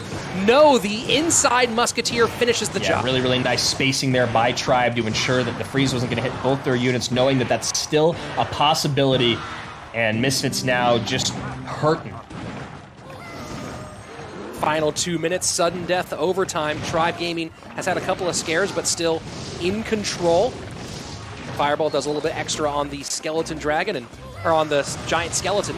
Man, there's so many skeletons in the game now. And there we go, 2 more belches. 562 on the right, 609 on the left. Tribe firmly in control and goes 6-man high. And Misfits in a really, really tough spot of having to defend every single thing on both sides of the board, and there's no way to keep up with that when your opponent can sacrifice damage for Elixir. They just have an absolute stranglehold on the bridge, Andrew, and it's been so rough for Wings and Airsurf to really get anything done, and that's going to be it. Tribe Gaming weathers the storm, experiences a scare in game number 2, but comes out with a big win, and the win everyone expected for Tribe in 2v2, and you can see Wings and Airsurfer certainly feeling a little despondent after that performance. Yeah, and Tribe really showcasing the idea of taking damage and then just naked spelling the right-hand side, really having the luxury to sit back and eat. I mean, they still had over 2,000 damage on that tower, you know, as that last push started. So this becomes a very, I'm not even going to say interesting, I'm just going to say bad position for Wings and Airsurfer. So now you've got 2 emotional head-to-head players that are both going to have to come out in King of the Hill after losing their 2v2, neither of which are available for the 1v1, and they're both your most experienced players on the team. Yes, that is all correct. Yes, it was a lot of information, and yes, that spells a lot of bad news for Misfits. Well, I think the even worse news, Andrew, is Misfits now is 0-3 in the 2v2 set. They have not won a 2v2 set yet. And, you know, for the Dr. Seuss's out there, that's a lot of rhyming, but a lot of truth as well. It's it's a tough one to lose Razor, one of the top 2v2 players in the game, and now you can see already they really don't know what their answer is to that problem. Yeah, I mean, I think if Razor's still on your squad, you keep him in the 2v2 instead of moving Wings or Air Surfer into that, or maybe you move in Wings since he's not a head-to-head guy and you have Razor and Wings, or the better case scenario, I think, is you have Wings ready for King of the Hill, Razor and Bob the Rock in the 2v2, and then your guys ready for the 1v1, but that's not the case. You lose someone as integral as Razor to another squad, a guy that can bring it home in King of the Hill, definitely bring it home in 2v2, and now you're playing catch-up through week 3 with your 2 best head-to-head guys, and it doesn't pay off. I don't know. I don't know what to do.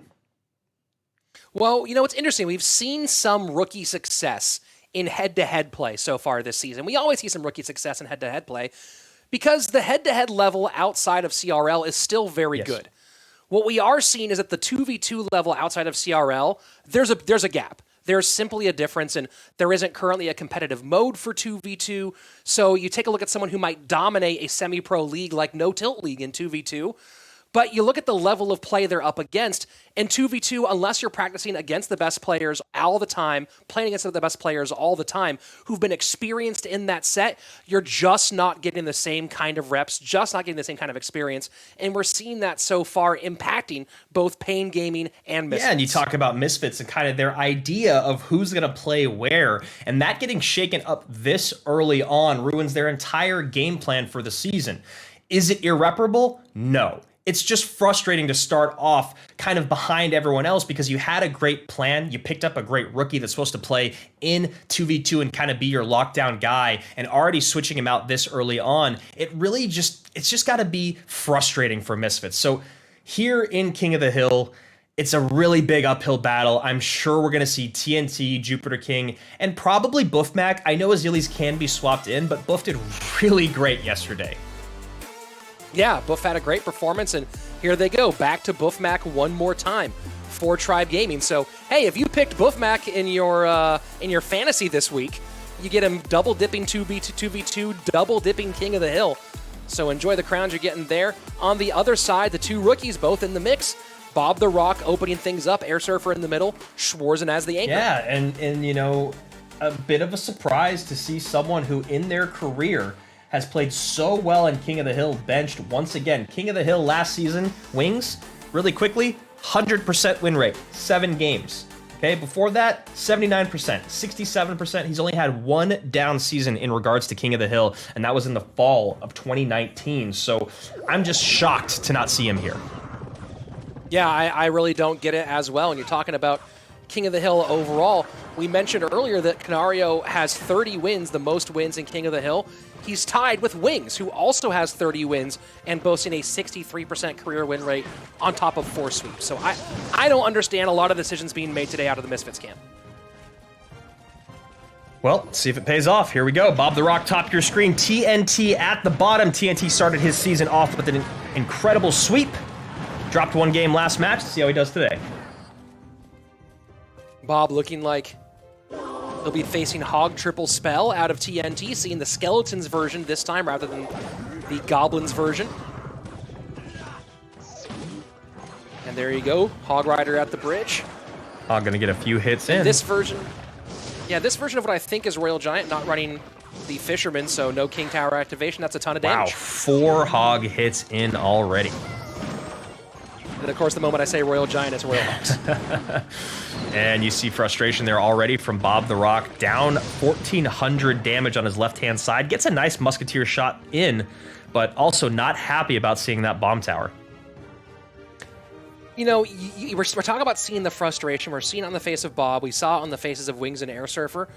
The number one problem that this team, this Misfits program, has had throughout their entire tenure in Clash Royale, and I'll say even back to the Cloud9 days, because it was essentially the same team that moved over, minus their coach when Eric went from Cloud9 to Liquid, it's been mentality. Yeah. It's been positive mentality, and this is a team that gets frustrated, and no matter what pieces you put in here, Wings being a part of it the whole way through, they seem to not recover well from frustrating moments, and you're seeing that right now in the face of Bob. And you know, the frustrating moments are going to happen, no matter if you're the worst team in the world or the best team in the world.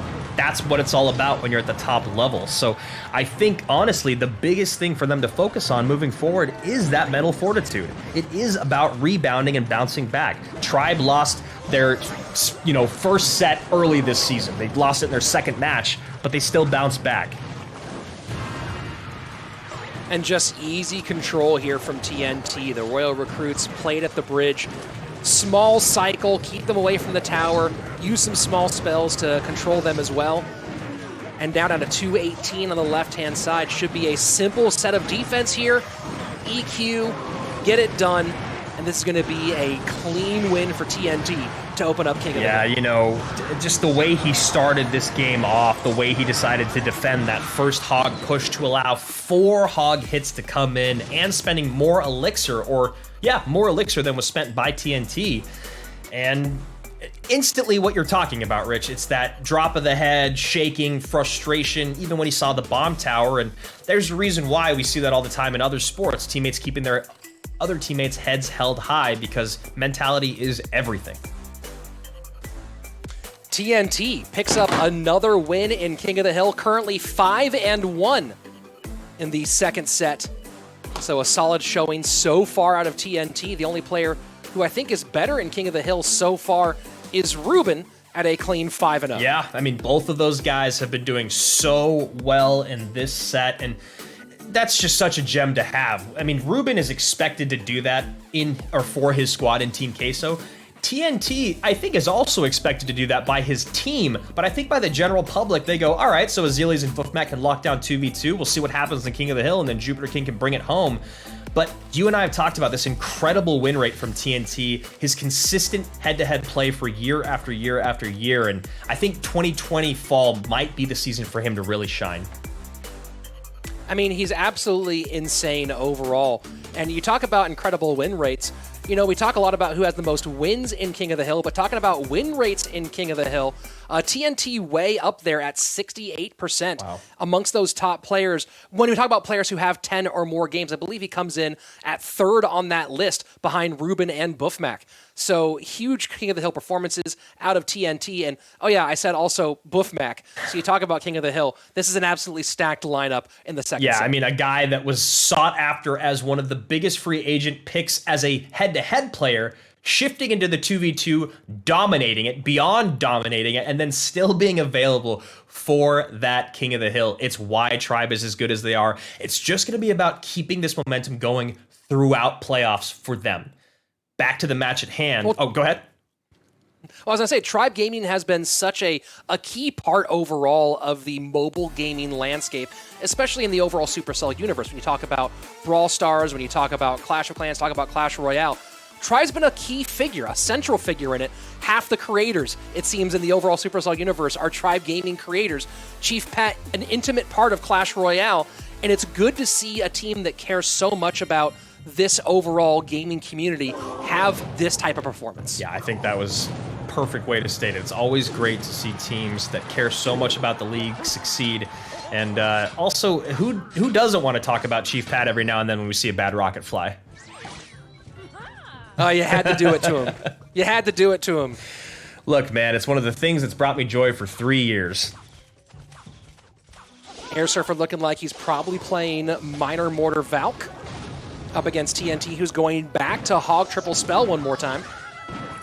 Oh, a great kite there. Wasn't sure if it was going to pay off, but here we go. Hog, Musketeer going to be taken off the board, and Hog's going to go right through to the tower. Going to need a little more assistance.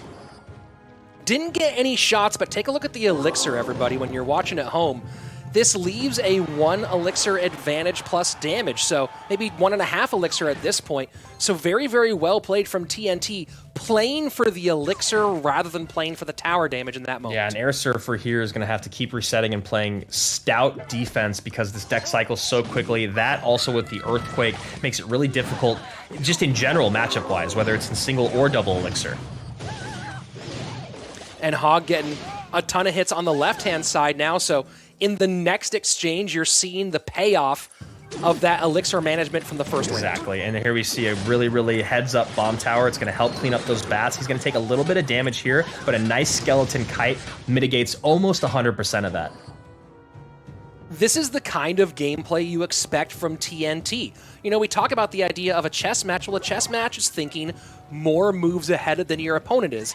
And we see that over and over from TNT. He knew exactly how he was going to defend that way before it happened. It wasn't reactive, it was planned. Yeah, and the bomb tower just sitting there holding it, knowing what he's up against, knowing the best onslaught that Air Surfer could send in. Beautiful bomb tower for 4 Elixir. High Mortar trying to put some pressure on the opposite direction as well. EQ to take it off, and you see the split skeletons there at the bottom. Notice that they were right in front of the King Tower. You can activate King Tower against Mortar with the right play on those skeletons. You wait until the timer on the Mortar hits about 3/4, drop them in direct lineup in front of the King Tower. Doesn't help against the Mortar, but that King Tower activation certainly helps against the And if I'm his coach, Rich, that is a beautiful moment for me because it didn't pay off, but it shows that even with all that stuff going on, TNT is still making the 200 IQ plays, just like right there. Musketeer immediately followed by Skeletons, immediately followed by a Knight. These are all the small things that are paying off for TNT. A lot of pressure on the right-hand side, though. Valk with Musketeer behind. Mortar now played in the middle, and a good distraction here from the Knight. Managing so far is TNT. Putting on a gem, has to deal with this minor bats push from Air Surfer, who takes a big breath when that does not pay off. Air Surfer, though, pulling his way back into this, only down by a couple hundred HP on the left-hand side. And Mortar not going to be used here for that defense. Wants to put more pressure on offensively if he can. Skeletons to the back for the pickup. They don't get it. Miner will do a bit more chip damage as we get to the final 90 seconds. Yeah, and that's going to be what Air Surfer is going to continue to try to do, is get that Mortar up high, get it in a place that cannot be spelled out with the Earthquake to give away that value. Because every single time that happens, as you can see right here, he's got to spend a lot more, and he's still getting tower damage done to him. And you saw he went for it again there with the King Tower activation, but I think he might have been one tile to the right on that placement. You saw the Mortar shooting to the right rather than straight, so it doesn't end up getting the activation. And you see here, that Miner getting a lot of damage on the left-hand side. 802 to just below 600 now. The log brings it down below 5. Going to be a spell cycle battle here, and Air Surfer doing a great job creating some space there. EQ in, and now we're just straight up cycling. Bomb tower to the back, Knight to the outside. Oh! What a rough set of placements for TNT. Had to win the guessing game there at the end and couldn't get it done. And Andrew, you know, we mentioned that King Tower activation attempt, went for it twice.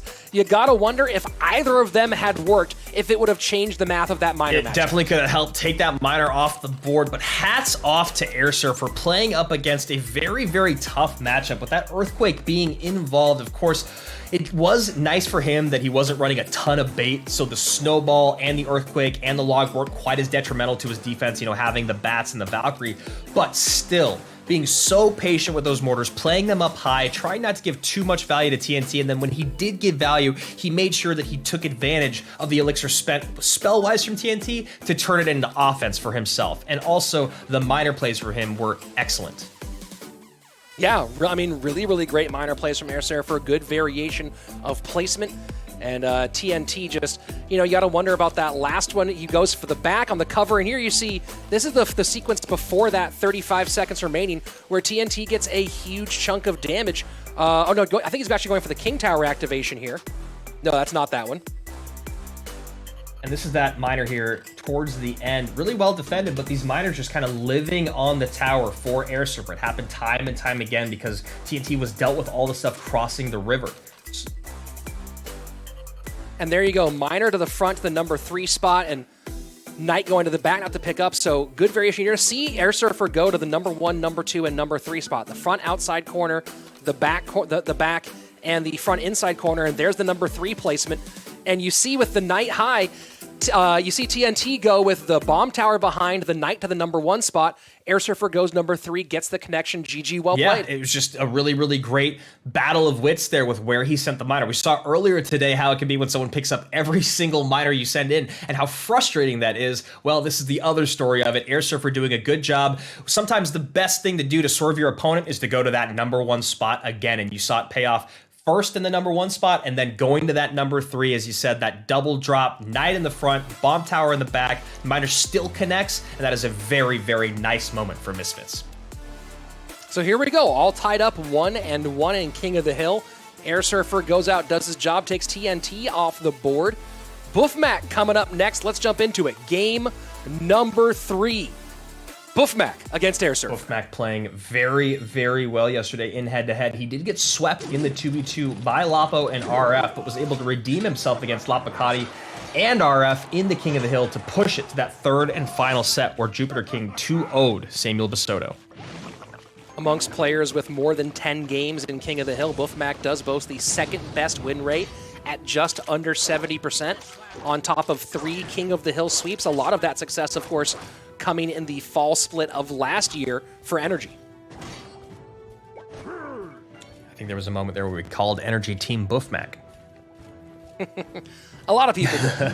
And, you know, there was just performance after performance where he put the team on his shoulders and really justified why he became the most sought-after free agent between 2019 and 2020. So 6 elixir spent on that balloon to get a little bit of death damage in.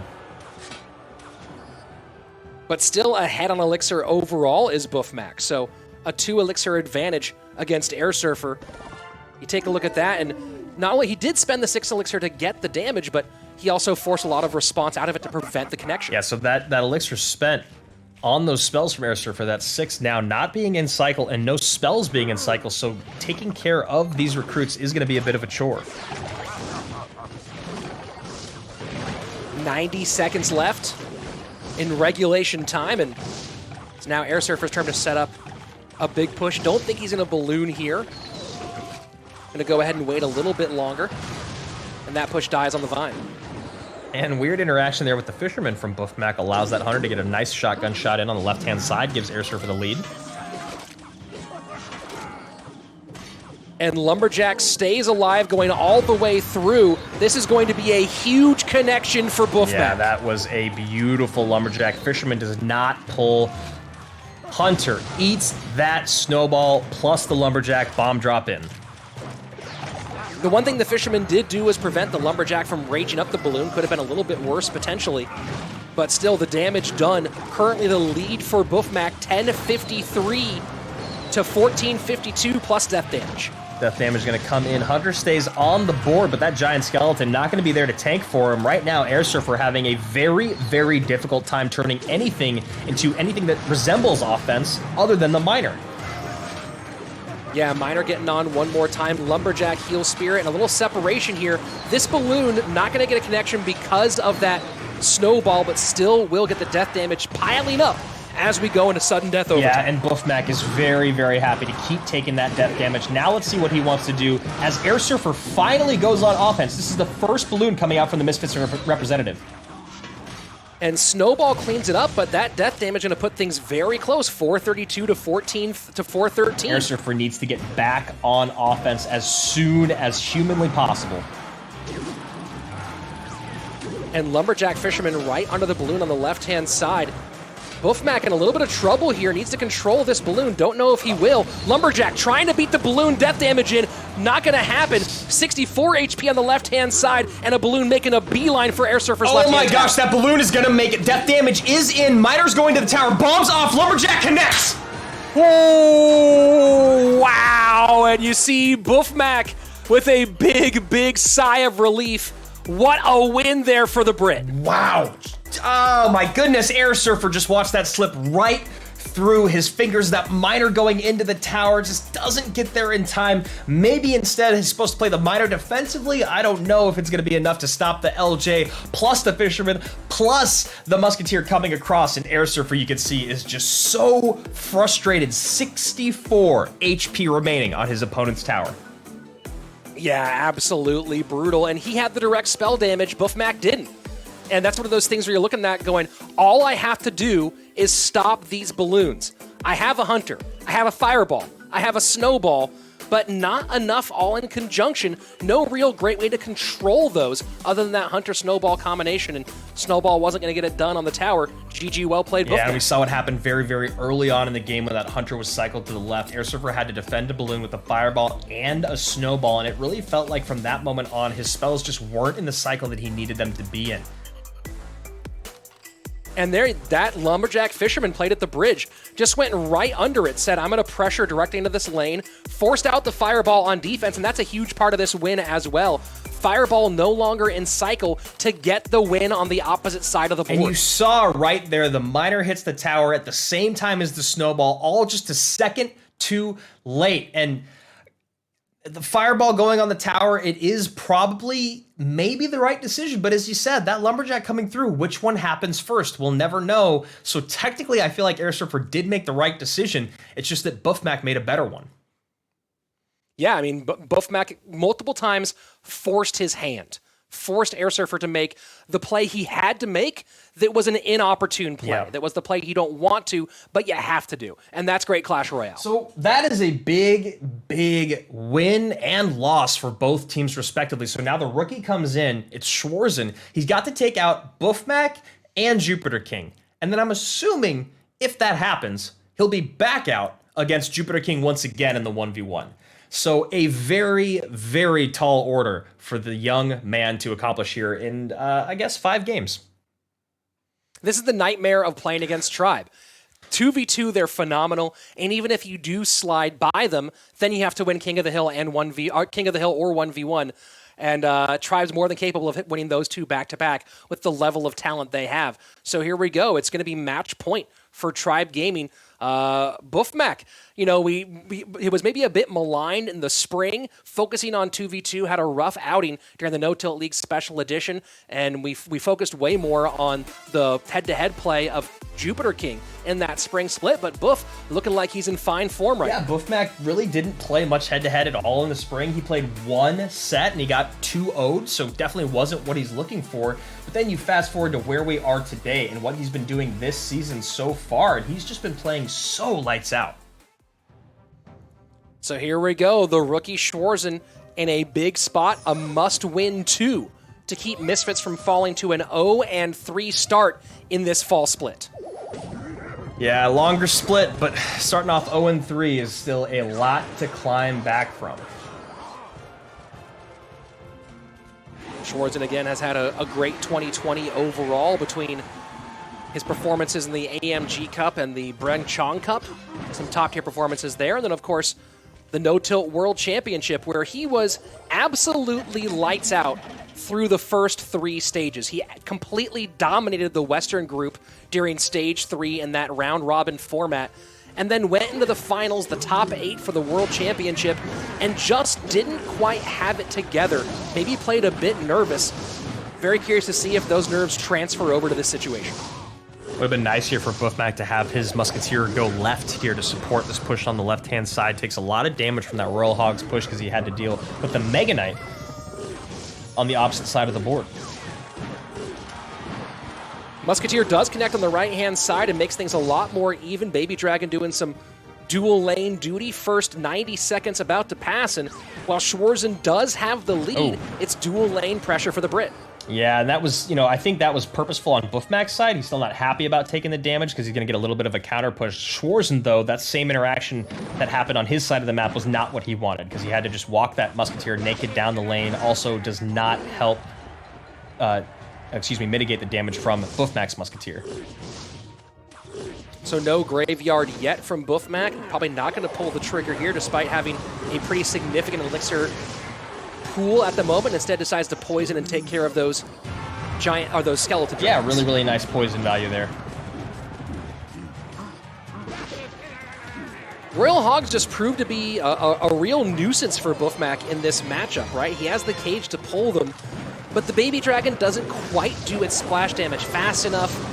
No other real way to control their movement. No Snowball for knockback, no Fireball, obviously. Currently has the lead, but those Royal Hogs, no great answer. Yeah, and you see this, the bar barrel is going to be his response most times, especially when there's something behind.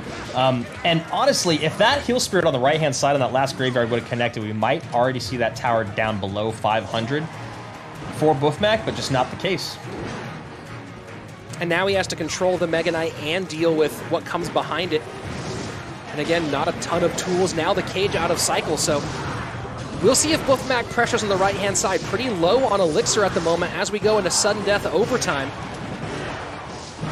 Schwarzen with a chance here to take a win off the Brit. Yeah, you know, and the luxury that Buffmak has here defending against the Mega Knight with this deck as opposed to the one we saw before that struggled only having the Knight is just that Goblin Brawler. He's doing a really great job as being his first or second take, and then the Knight being the other one, whereas before it was just the Knight, the Barrel, and I believe a Bomb Tower were the only options.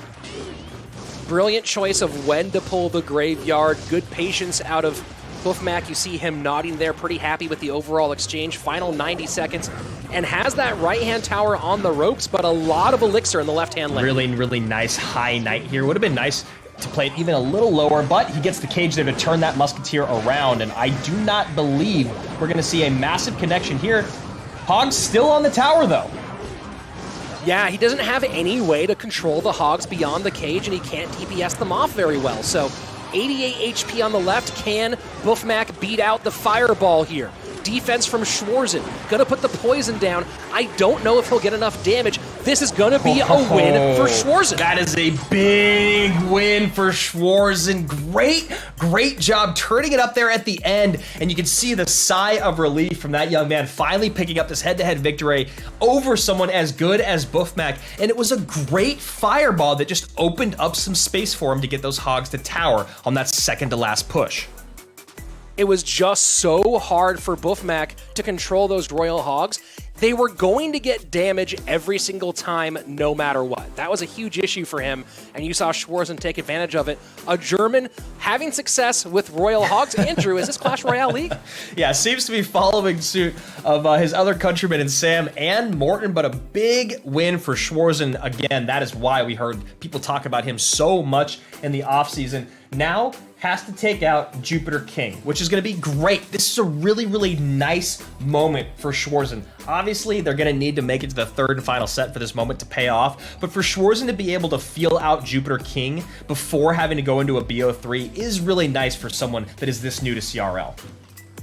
And you can see all the damage on the right-hand side. Buffmak got the lead early, but look at how much comes in. Just they had to contend with the Mega Knight and then the pigs coming behind.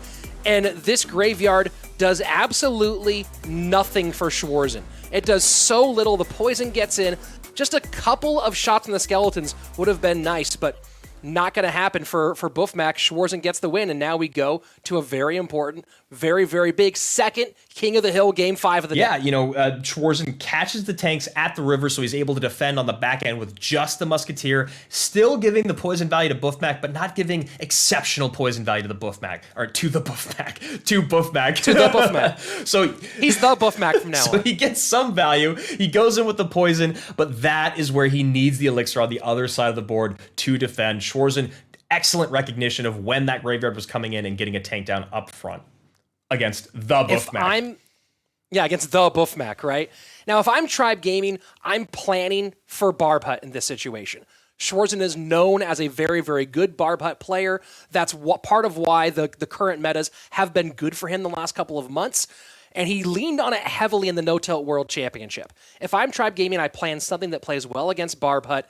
And if I'm Schwarzen and if I'm Misfits and I'm Trainer Dippets, I plan to counter that. And you know that Dippets likes to go for those big snipes. So if I'm Dippets, I'm trying to counter the counterplay to Barb Hut. Yeah, I'm curious what we'll see first from Tribe. We've been seeing a lot of Hog triple spell out of them. It seems like they have been favoring that archetype. And as you said, Schwarzen being known for Barb Hut, that Earthquake will help a lot, as will the other two spells.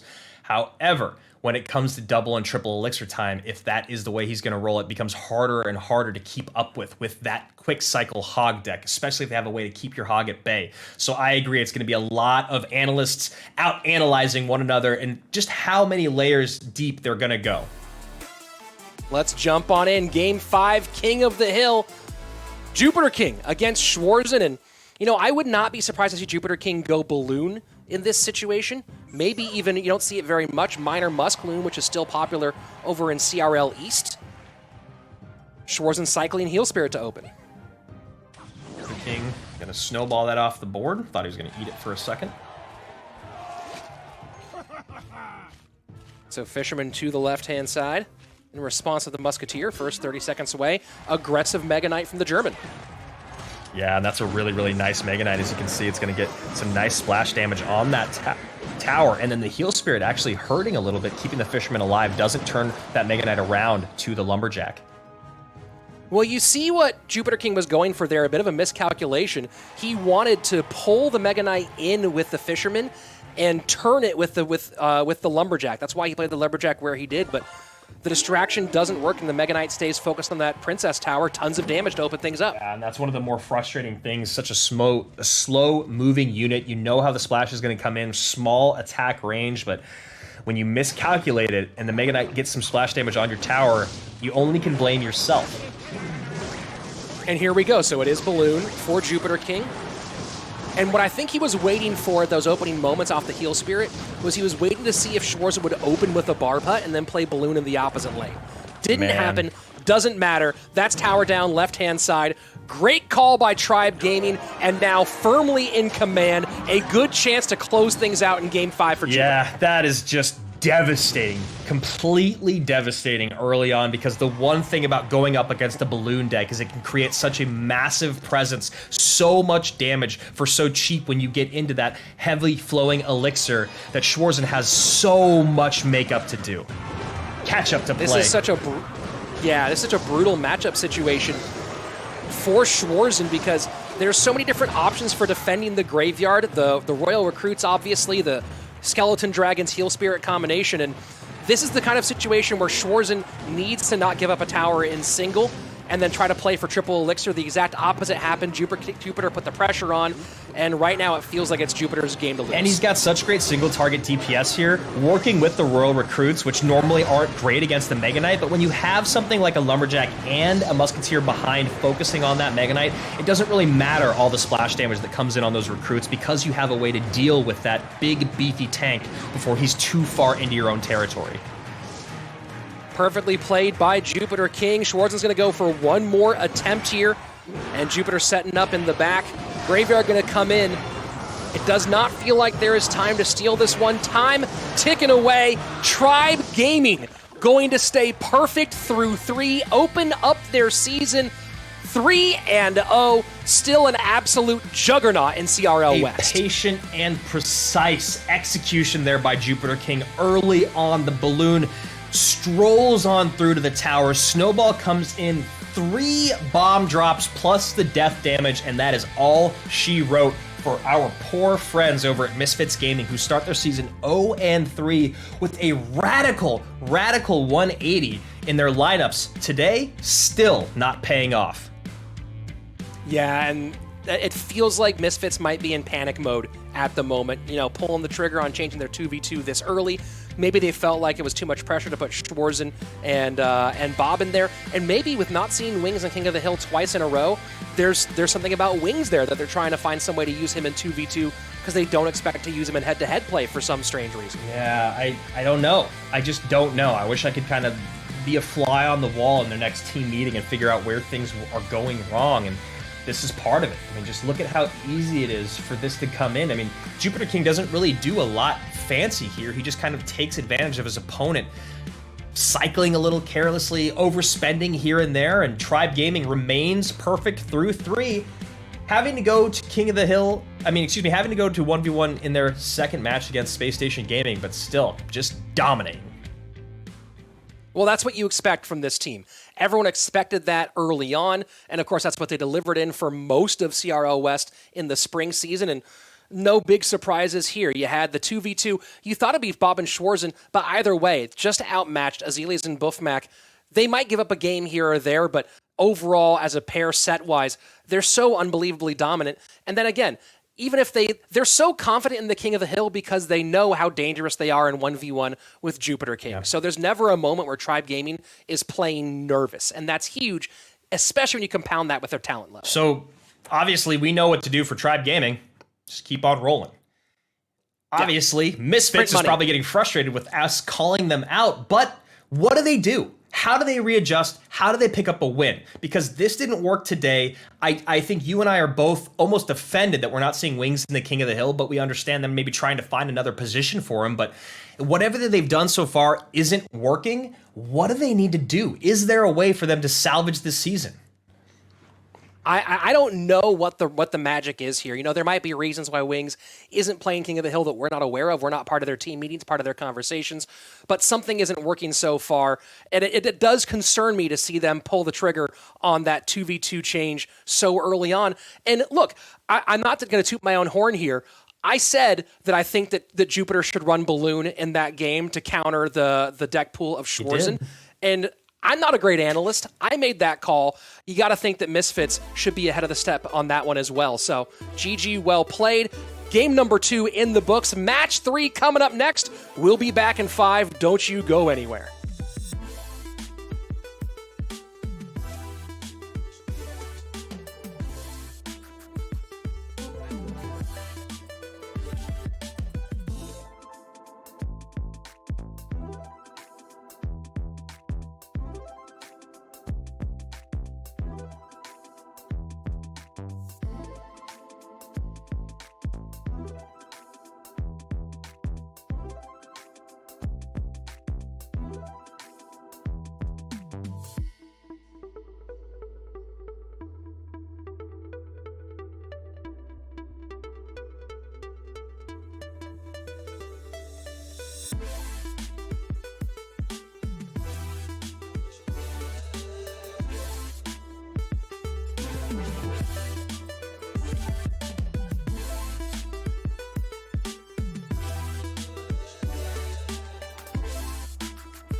So the rookies come up short in our second match of the day, and we also have two teams now that have already continued to fall further down the ladder, have yet to find a win.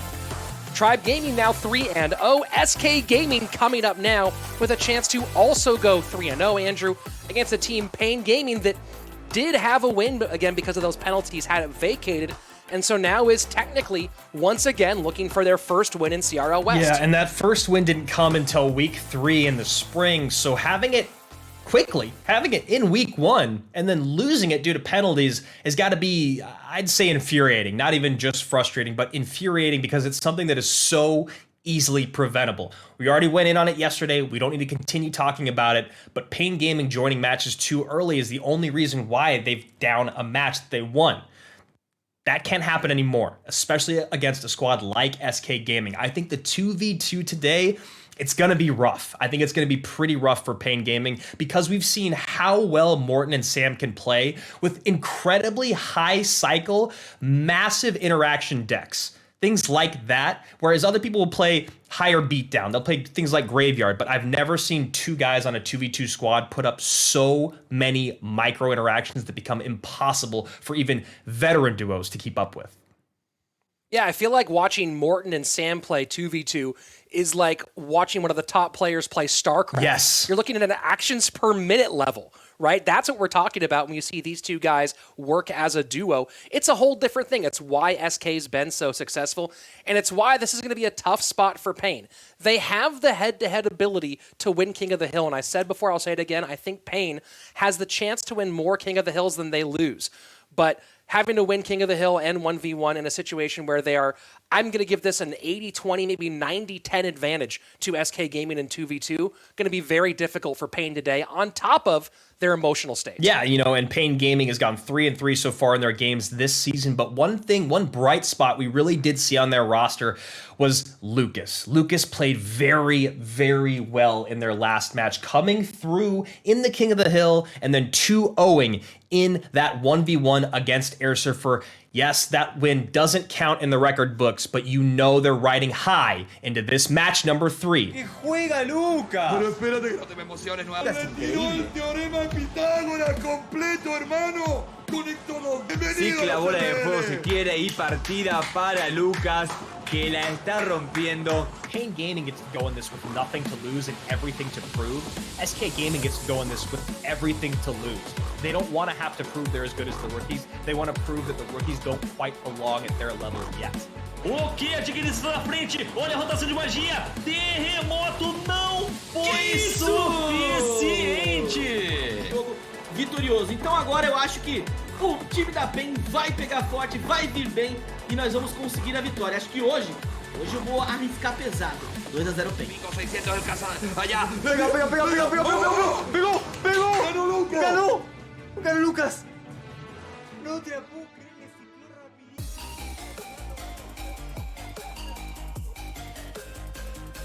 And for those of you wondering at home if you're a big fan of 2.6 Hog Rider, yes, that is Lucas Gamer, Lucas X Gamer. Shortened to Lucas here at CRL, but it is one of the top 2.6 Hog Cycle players in the game for Pain Gaming today. And as Andrew said before, the bright spot here, of course, some good performances throughout the rest of the team. Sweep, as you saw there, some thumbs up, and that goes along with his performance so far. Then you have the pride of Portugal, Vitor, who has been great for a long time, trying to put Portugal on the map in terms of international competitive play, and the Brazilian Wallace, rounding out that Pain Gaming squad. On the other side of it, SK Gaming, 4 guys that you know and love and who have accomplished so very much in their careers at CRL and otherwise in Clash Royale competitive play in general. Javi Catorce, Morton, Sergio Ramos, and OP Sam.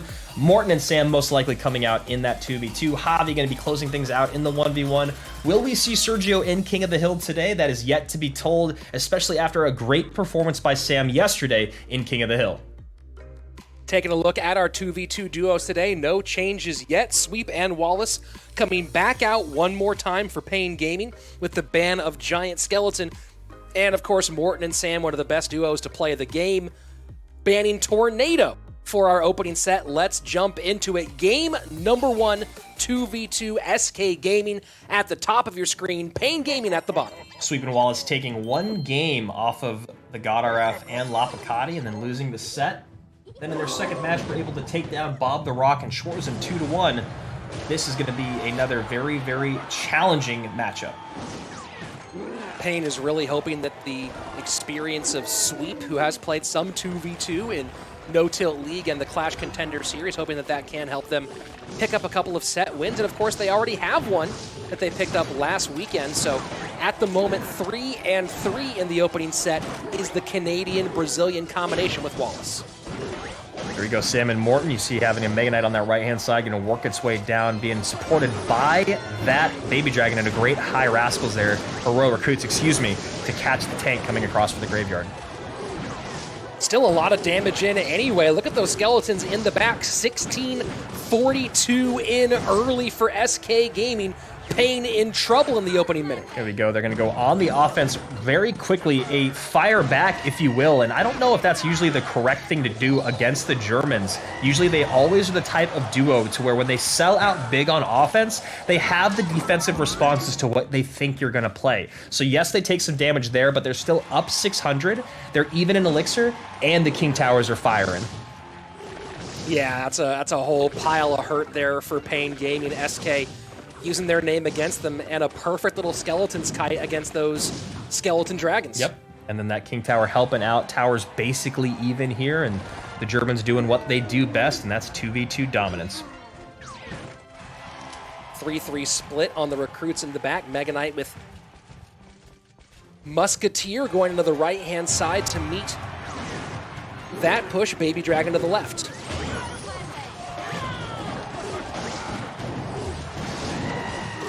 Oh, and I love and second Mega Knight comes out.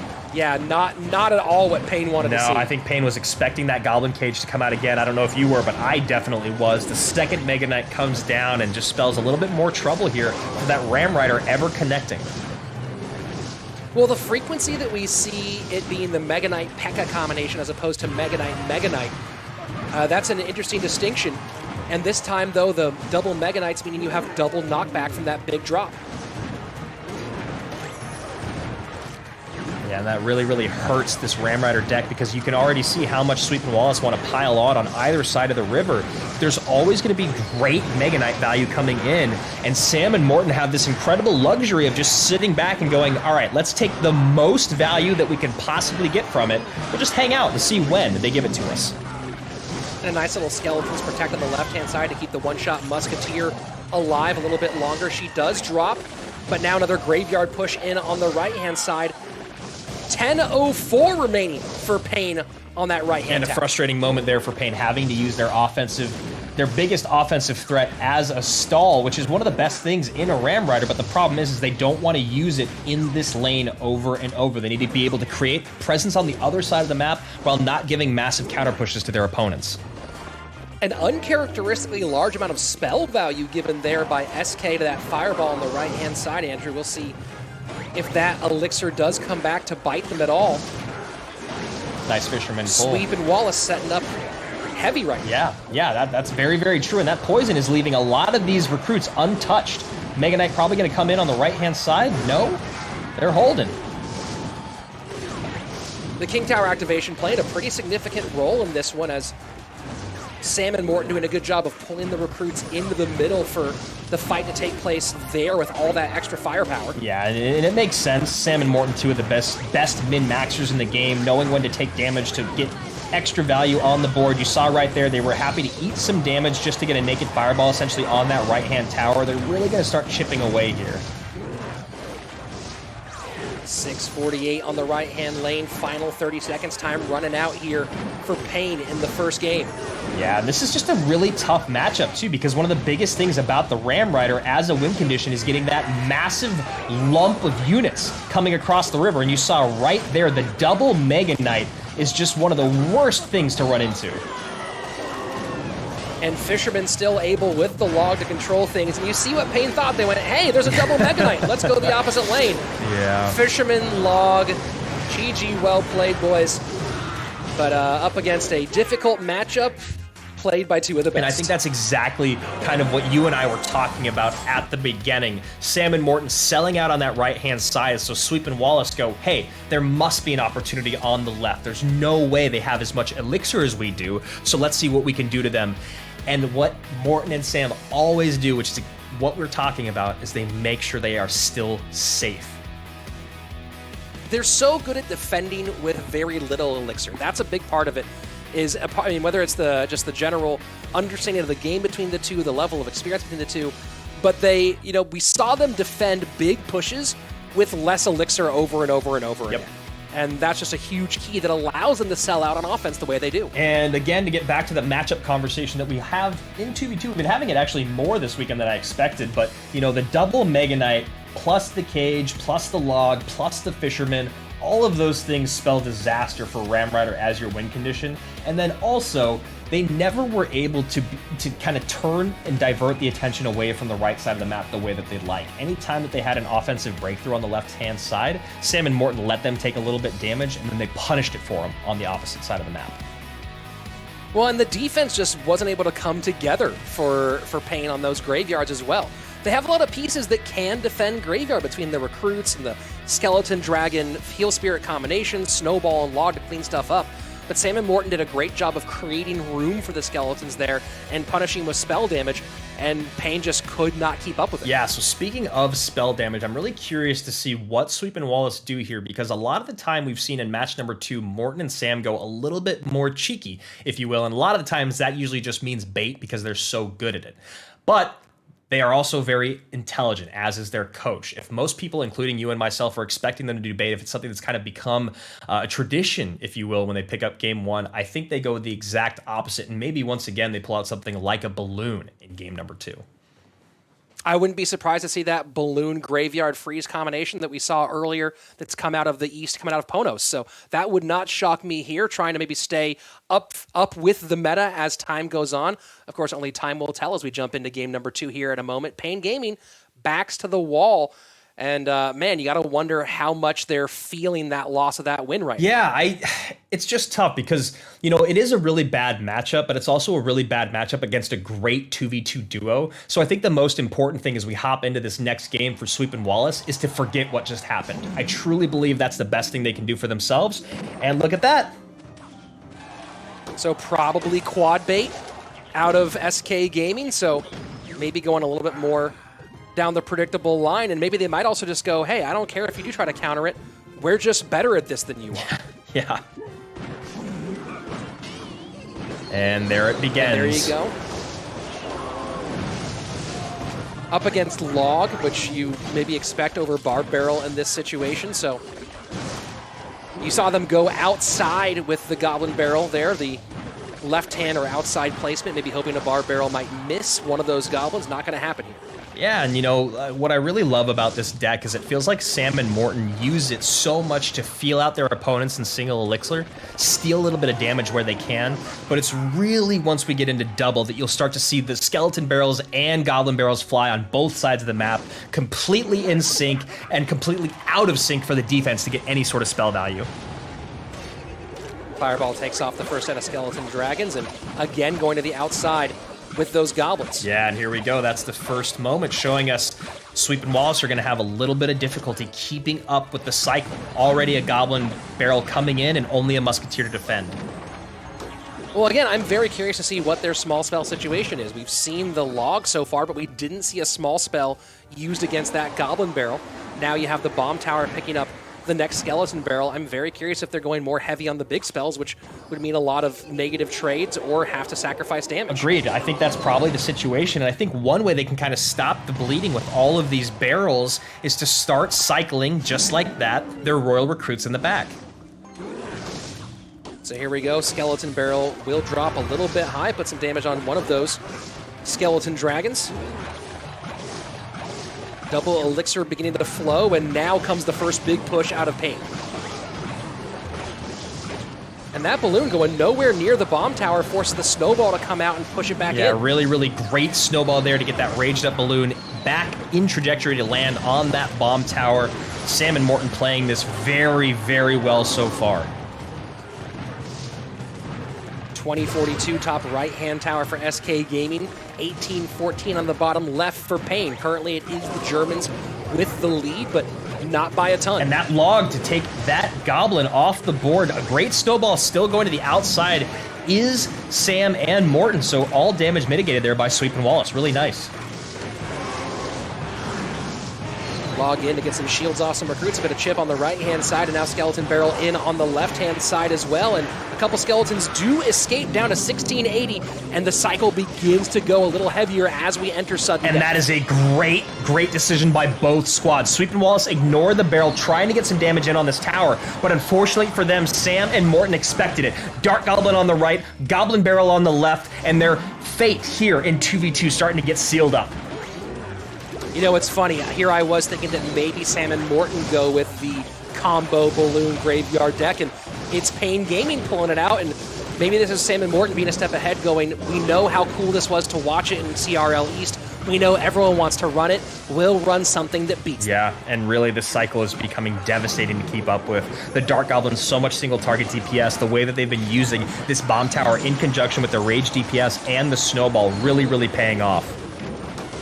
Snowball knocking that back in the bomb tower range, and that's going to be GG well played here. One spell will come in, two spells come in. Sam and Morton making short work of the rookies in 2v2. Yeah, and you know, we don't even need to say, I hate to say I told you so. I think everyone kind of saw that coming. Sweep and Wallace, they did the best that they could, it appeared.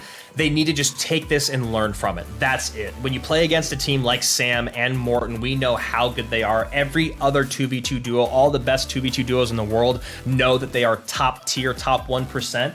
Sweep and Wallace, I don't think, expected to win this match. And currently, Sam and Morton, the top 2v2 duo on the season, the only duo at 3 sets and no losses.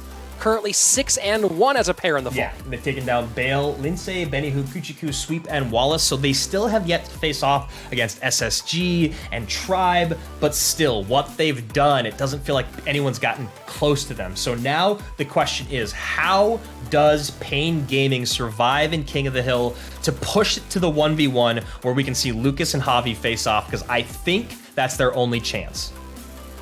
I mean, hire a witch doctor. It's going to be a real rough one. Look, and Pain has a talented King of the Hill roster. Yeah. Absolutely, they can win this King of the Hill. But again, you have to win King of the Hill and then go ahead and win against Javi, who is just so ice cold in that 1v1 set. I want to talk a bit more, though, Andrew, about what's happening in 2v2 right now, because you mentioned the teams that SK has faced so far. And I think in terms of order of schedule, this really benefits SK Gaming. They were not as tight in 2v2 in the spring as they have been overall in the past. And they get I won't call it a soft schedule, but a softer version of the 2v2 schedule to open up their season. And I kind of like that. It's almost like a college football team booking some local, regional, mid-tier colleges to get their team warmed up for the big showdown. Same thing here. They kind of get in rhythm against some of the mid-tier level 2v2 teams. I think they'll be firing on all cylinders really in good rhythm once they face the juggernauts like Tribe and Space That's Station. a really outstanding point you make, because if you go and you look at someone like Misfits, they've already faced Benny and Coochie and Tribe. So that's one way you can start your season, with a 2v2 duo that they're still trying to figure each other out. You got Sam and Morton here going with what you're calling, and it honestly is a softer schedule compared to what it could be, really getting that ball rolling. So when they do face Tribe, when they do face Space Station Gaming, when they do face any other 2v2 duo that has come out and shown, when we get into that 6th, 7th, 8th match, they're a force to be reckoned with. Sam and Morton will already have so much confidence by them. And the one thing that we can say about SK is no matter how much they win, they always continue to work hard and stay very humble. Well, they're hungry. They're very hungry. They were so close to a world championship back in 2019. Morton has definitely been felt so close so many times, does finally have that Western championship in the fall. But every single player on SK has their eyes on the prize. There's no burnout here in this squad. Yeah. Sam and Morton want it so bad. Javi is unbelievably motivated right now. And a motivated SK is a dangerous SK. Yeah, I mean, you have so much talent on that roster. You know that they all want to take that first place. You know they will eventually. That's the thing, is you know that this These 4 guys will find success one day. It's just about doing it together here on SK, and them and Coach KV, you know how badly they want it. And they are this season right now, this looks like a very, very dangerous squad. Last season, as he said, a little bit of waffling in the 2v2. Javi didn't seem as confident as he has in the past. Right now is a very scary and dialed SK Gaming.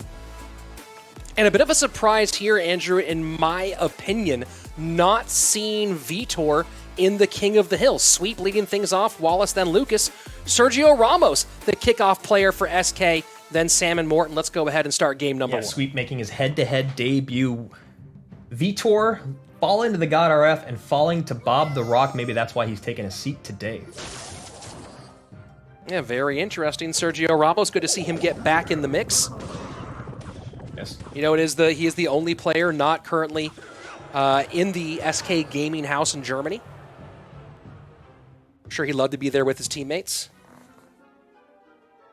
Yeah, and Sergio Ramos has had a very, very interesting 2019 that has kind of plummeted all of his win rates. And I think 2020 here in the fall is the moment that is a necessity for Sergio, for the confidence in himself to kind of get back into that top tier that we expect out of him. Well, just not a lot of reps overall, but, you know, talking about experience in CRL, Sergio Ramos has played more seasons than I believe anybody in the West, because he goes all the way back to the spring 2018 season, the inaugural CRL China season back with Nova Esports, where he won. He is the only 3-time regional champion, I believe, with 2 regional championships with Nova, and then 1, of course, with SK. So Giant Sparky, we'll see how Sergio wants to respond. It's going to be a defensive graveyard. Not always what you want to do, but against this matchup and against this push, it's going to pay off well. I think this is, I could be wrong, I need to double check here. I think this is, I mentioned this the other day, the Agony King Sparky deck. No, I don't think that one actually runs Fisherman. It is Giant, just traditional Giant Sparky as opposed to Goblin Giant Sparky, but Fish Boy mixed in as well. Bar Barrel going to pull that mini P.E.K.K.A out of sweep. Probably not exactly what he wanted to do, but he's going to double down on the decision with the Fireball. It's interesting seeing Giant Sparky a little bit more as of late, as opposed to Goblin Giant Sparky. We did see the Goblin Giant Sparky earlier, but Giant's been coming on in. I like going aggressive with the graveyard here, not leaving the option for a Kite to come in with the Giant, making sure Sweep has to play defense here. And that King Tower activation is actually just going to help Sergio Ramos work towards the 3 crown if that becomes the situation that we find ourselves in. Yeah, I'm really not sure what Sweep was thinking there. Maybe just he felt that no matter what he did, that Mega Knight was going to keep on tanking, so might as well get the King Tower activation out of it. But, you know, the Mega Knight keeps on taking for the graveyard, tons of damage comes in, and Sweep in a world of hurt right now. Yeah, and I think we all knew that Mega Knight was about to come down on top. So here we go. Left-hand side, probably a Barb surrounded maybe with a Muskie. Oh, going to be a Muskie instead of a Goblin. Sparky to the right-hand lane. Poison will go ahead and take care of business.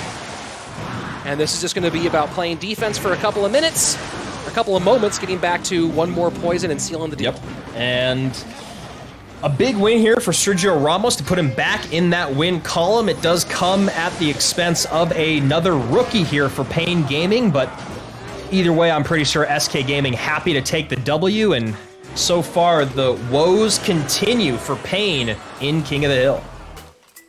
Yeah, just been rough here, and you know, they've had some good performances on occasion, but can't seem to put it together in this second set so far, and this really felt like it was the set that was theirs to win overall within CRL, but so far haven't got it done. Sergio Ramos now evens up his season record at 1-1. Well, it's got to be really frustrating for Pain Gaming is that Lucas is the only person on their squad that's actually picked up a head-to-head win, and you just can't rely on him to carry you through 2 sets here in CRL. It's just not going to happen. He's either going to find a bad matchup in King of the Hill, he's going to misplay in King of the Hill, or he's just going to get beaten in a BO3, which we know can happen to anyone out there. So there's got to be more focus here on the front end by this Pain squad. So we'll go back, I believe, probably take a look at those opening moments, the big graveyard push, if we do have the replay available. Sergio Ramos, people, of course, happy to see him performing well. And as I said before, one of the more experienced players overall. This is his 6th season in CRL, 2 with Nova in CRL China, and now his 4th with SK here in the West. So here we go. We're going to take a quick look at that very, very first graveyard push. The Fisherman in the center here to try to activate the King Tower. Hunter very, very far back, giving poison value, and then the Heal Spirit comes in. Honestly, not even really necessary there from Sergio Ramos, but Sergio still only down by 1 elixir, even with all of that going on. So just not defended very well by Sweep, and I don't really know what else he could have done in that moment. I'd have to go back and maybe do an inside the play to figure out what were all the options available and what would have paid off the most, but right now, this is a big win for Sergio Ramos because I know I talked to you about this a little bit at the beginning of the season, Rich. It felt like this is a make or break season for Sergio. If he's not able to bring things home for SK in the position that he's put in to succeed for another season, because, you know, as we said, last seasons were not very well, or he did not play very well, maybe they look to replace him. This first win is a big thing for him because I know they love the chemistry that they've built over at SK Gaming. Yeah, I think a lot of the criticism of Sergio are somewhat unwarranted. He didn't have a good spring split. Let's go ahead and jump into game number 2 here, Andrew, as I continue the thought. He didn't have a good spring split, but his 2019 wasn't bad. He put up 12-9 in the spring split of 2019, 13-9 in the fall split, came through with a King of the Hill sweep in both of those splits as well. You know, Sergio Ramos is a talented player, an experienced player, and you can't discount what a guy like that brings to a squad overall in terms of mentality as well. So, you know, it's one of those things where I think people were calling for his head a little bit early just because he didn't have the astronomical performances that Morton, Sam, and Javi have had. Yeah, and I think a really strong thing that you pointed out about Sergio earlier in the match was just that he just didn't get a lot of reps, you know, in the previous season. And reps do matter. You play at home and you play on ladder and grand challenges, it's just not the same. So him getting more reps early on, I think, is maybe one of KV's keys to success here. Mortar Skeleton Barrel for Wallace. Sergio Ramos going with Graveyard. Yeah, this is not going to be a great matchup here for Wallace. Sergio Ramos going to have Tornado, Poison, and probably Barrel or Log, most likely Barrel here, to help deal with all of this stuff. And it's a lot of poisonable troops coming out of the board from Wallace. Yeah, it's going to be really curious to see what he can do to try to get anything done here. You know, part of you thinks, hey, well, you know, I can spread my troops thin on the spread my troops wide on the graveyard defense, and they'll stay around for a little while and then try to put some counter pressure. And here you see him doing that exact same thing. Mortar goes to the right-hand side, but this is going to be a hard deck to get the damage in single that he needs to get to win this game. Yeah, an interesting decision there by Sergio, probably just not having the Goblin Cage in cycle or the Knight to kind of kite that Mortar's attention away. Instead, tries to play defense on the left-hand side, and still this Musketeer comes across pretty healthy. Cage high this time, and Musketeer will go down. A little pressure into that same lane. Sergio choosing not to support the Brawler on the right-hand side. Yeah, and it's a little bit unfortunate for Sergio to have to use the Cage as he did. Now, again, not going to be available to pick up this Mortar. So right now, the biggest enemy of Sergio Ramos is his own cycle. Yeah, we'll see if he can do anything to repair the cycle a little bit here, but at the moment, in a tough spot, and you see the Knight getting cycled in the back one more time, going to have to bar Barrel to keep that damage off. This is what Wallace needs to do. Wallace has to get damage in single. And this time the Mortar does get picked up. Yeah, you know, the Mortar was going to get picked up, I think, by the Barbarian anyway, so was this Cage necessary from Sergio Ramos? Not 100% sure, but he did prevent the damage, which I think is the most important thing. So as we go into sudden death overtime, it is Wallace with the lead for the moment. Dual lane pressure. And if you look at the decisions here that Sergio, or I guess the cards that Sergio has to drop to pick up the Mortar every single time, it hasn't been the Cage or the Knight as regularly as he'd like.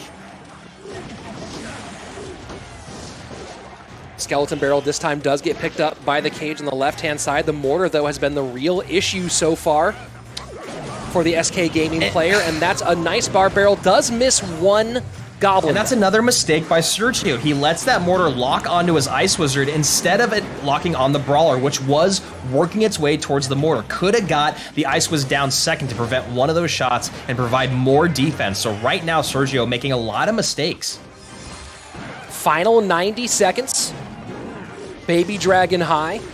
And that fireball going to get that another lock from the mortar. Yeah, really, really great fireball there. Here we go. Bar Barrel going to come in. Sergio still has not been able to graveyard, and that's because he has so poorly managed his elixir on defense time after time after time.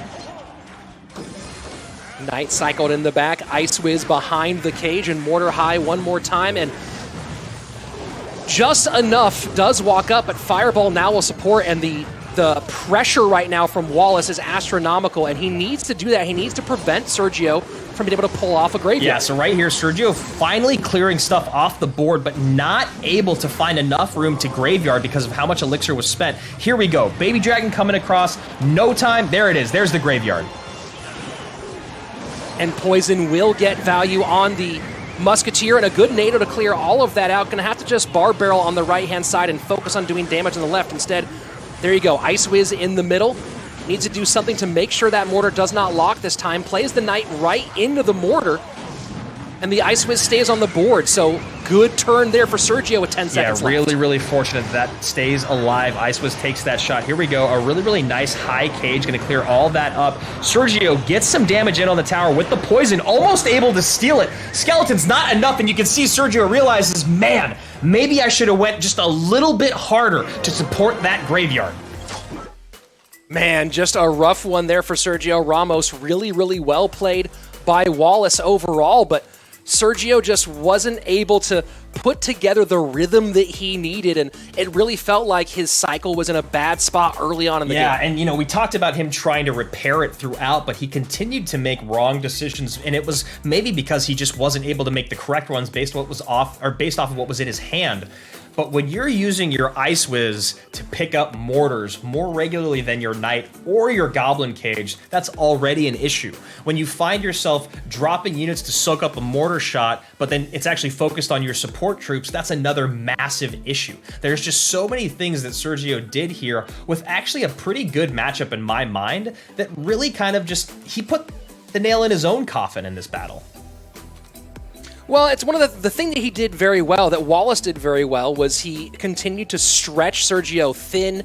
He put a lot of pressure on and didn't let Sergio get into a controlling rhythm overall. And you see the mortar continuously going every time you saw the Baby Dragon go down, and especially the Ice Wiz get cycled, he played that mortar to pressure into the flying defense lane, assuming, and maybe rightfully assuming, that there wouldn't be a good catch on the ground for that mortar pressure. So excellent high pressure from Wallace over and over again won him that game. And right there you saw the, you know, exceptional amount of pressure coming in from Wallace, but it was also one of the only few times, if not the only time, he actually gave a ton of spell value to Sergio with that Barb Barrel. Otherwise, he was doing a very, very good job. Wallace was doing a very good job in splitting the attention to Sergio, putting a barrel on the right, supporting the Spear Goblins, making sure you're defending on the left, but creating a counter push. It was just really, really nicely played by this rookie, who actually picks up his very first win now in head-to-head play in 2020.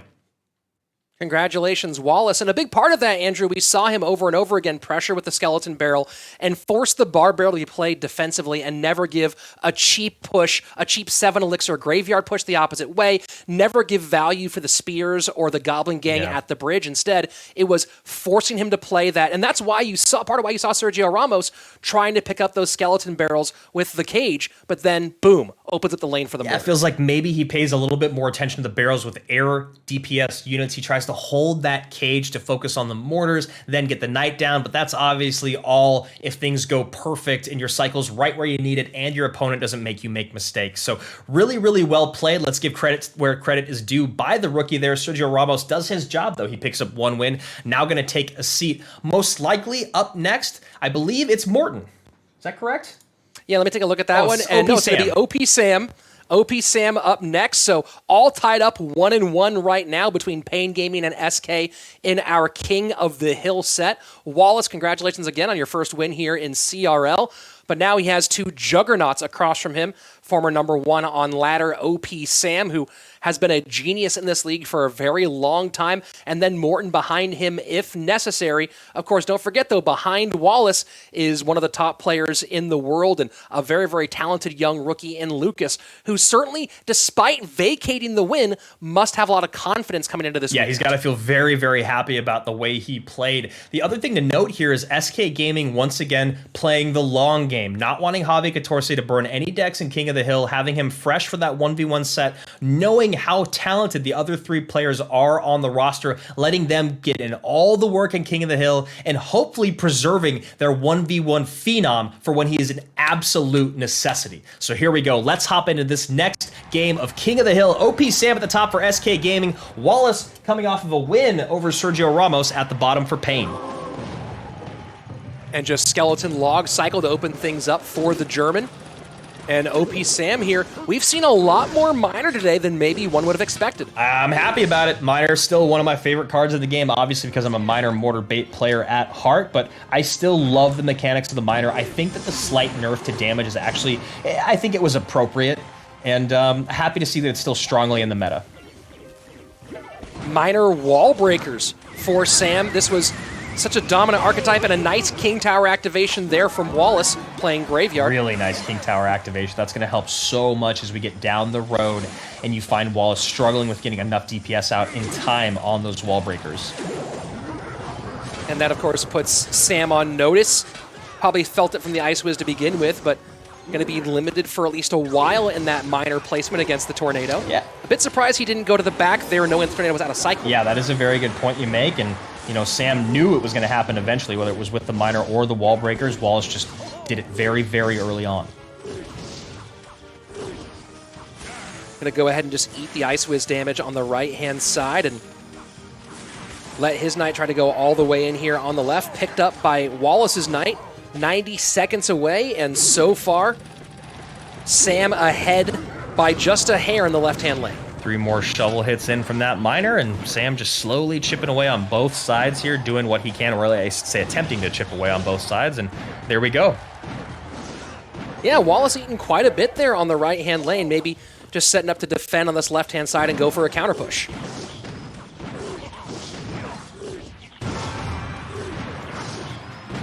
Yeah, it is interesting Wallace allowing the door to be that wide open on both sides of the map, because we all know how quickly these Miner wall breakers damage can add up, and even if you are playing a Graveyard deck, this deck that Sam's running does usually have a lot of great responses.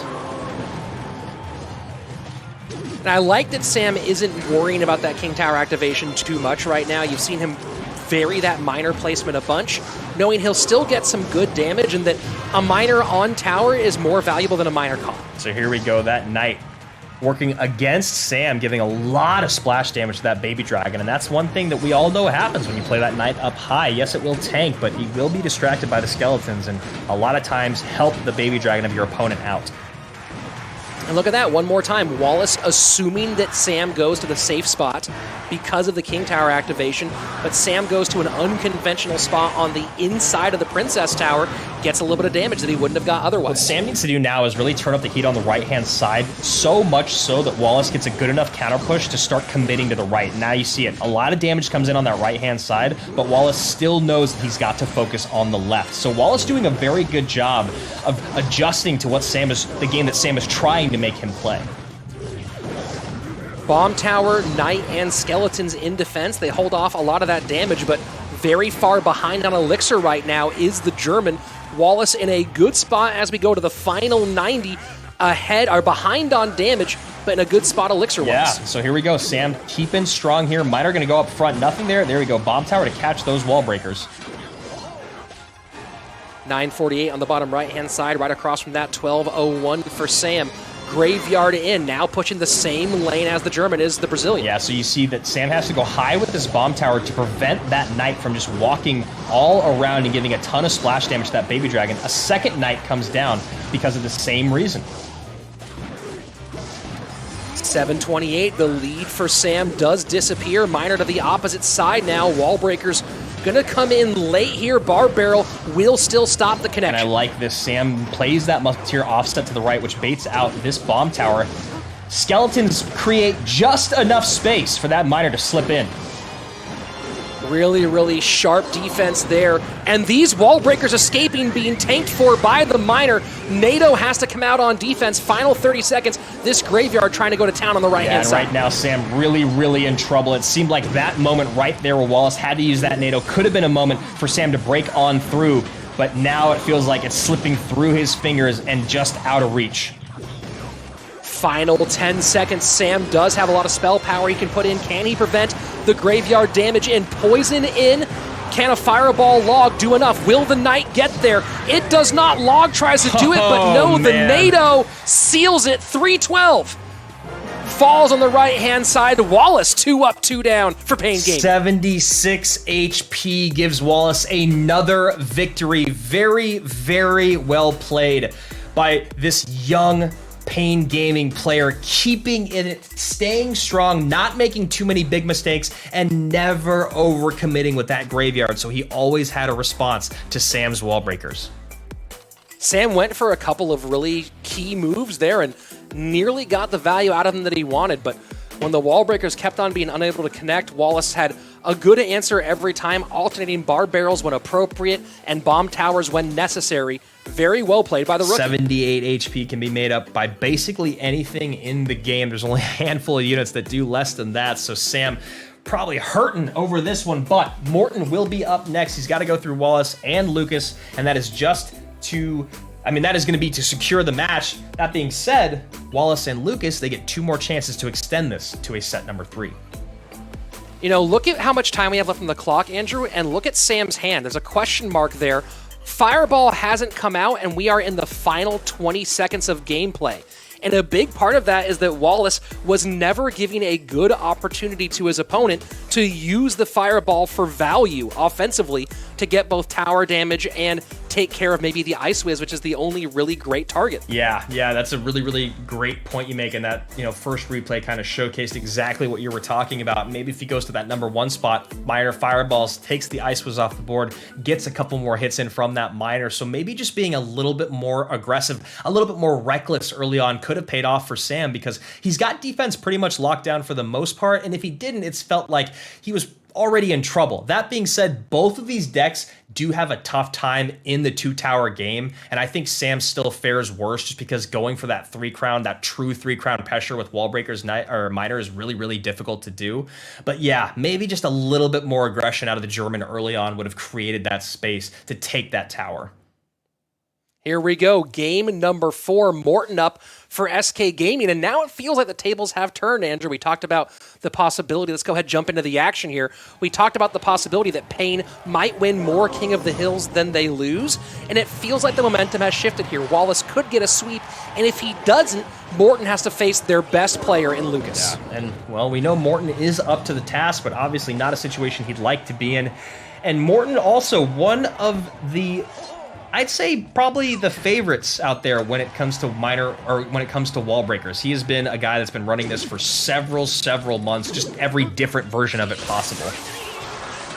Yeah, you see he certainly is in love with the wall breakers right now, once known as one of the top log bait players in the game, and now known as one of the top wall breakers players in the games.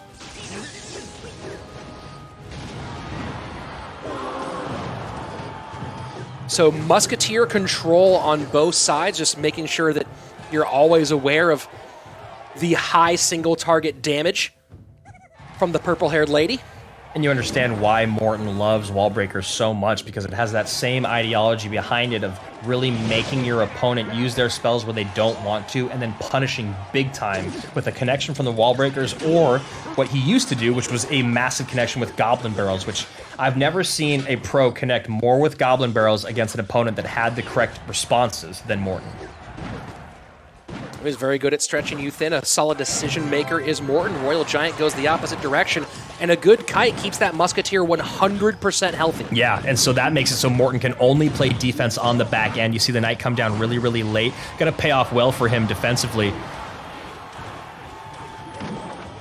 Cage to pull in everything, and So far, a really good match between Wallace and Morton. The Brazilian currently with a slight lead on the right-hand side as we enter double elixir time. Yeah, and some really, really impressive interactions from him as well. So Wallace going to maintain that lead going through. Nope, not. That log going to come in and narrow it down just a bit. Royal Giant set up in the back now that we're in double. You know you have the ability to get back to a defensive option, and there you go. Log on the left-hand side controls that fairly easily, but look at the pressure from Morton. You spend one small spell, I'll make you do something else. Yeah, and the thing about that is that then now Wallace has a much more difficult time. As you can see, that Royal Giant comes across the river basically unsupported. I mean, completely unsupported. However, still does get a few shots in. Yeah, but look at the pressure that Morton can now create on the left-hand side. Great log. Wall breaker connects.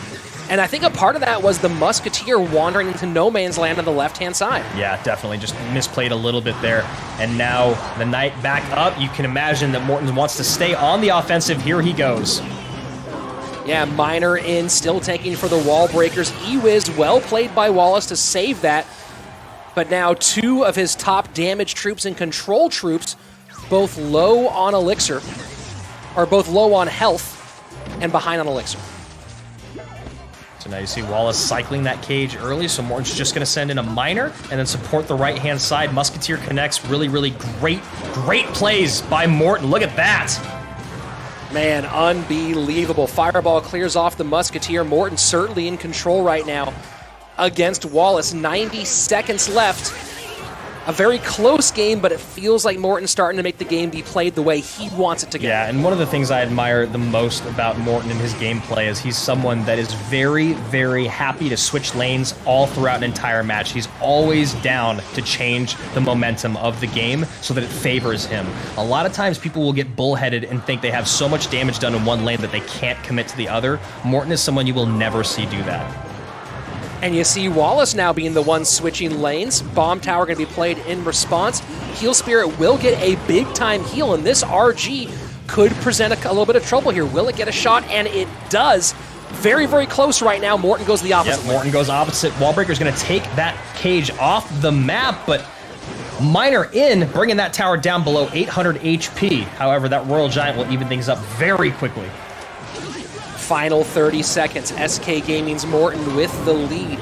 Wallace trying to put the pressure on here. Royal Giant not breaking through. And you look at that, calls the good game. Knew he had no way to stop the push on the right-hand side. We're going to game 5. Yeah, he goes Fireball on top of the Musketeer. All of a sudden, he recognizes there's no way that bomb tower is going to go in time and that he has gone down to 0. And those wall breakers are so cheap and so quick. So here we go, game 5, and you can see that Morton, you know, there's no celebration here because while he got through on that one, he knows that he has the toughest matchup coming up next against Lucas. Yeah, and that's the thing is, you know, again, with the top head-to-head players from every squad, it can go to anyone, any day. Probably if I was a betting man, I would give it to Javi over Lucas, but we saw how well Lucas can play. That's why this is so important to Morton. That's why he looks so stressed out. He does not want this to go to the 3rd set. I think he's already shocked that they're at the 5th game and wants to get out of it as soon as possible.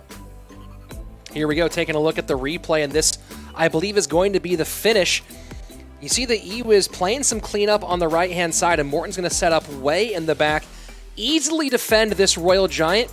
And look, as soon as that E-Wiz evaporates, Miner in, wall breakers in, and just not enough for the skeletons to stop the wall breakers from connecting. Yeah, he gets to, Wallace gets to, I believe, 4 elixir right as those wall breakers are about to touch his tower. No way to get a cage down in time if it were even in cycle. And Wallace did a great job today. He takes down Sergio Ramos. He takes down OP Sam. He leaves a great spot for his best head-to-head player in Lucas to close out this set and extend it to play the game that Lucas wants. Lucas did a great job in their last match. He showed that he's in the correct position as their head-to-head player, but he needs to survive past this moment. And we all know that King of the Hill is brutal. It's sudden death, and Morton's a guy that excels under pressure. Yeah, I'm very curious to see the deck choices here. Of course, Lucas, a top S-tier, quick cycle player overall.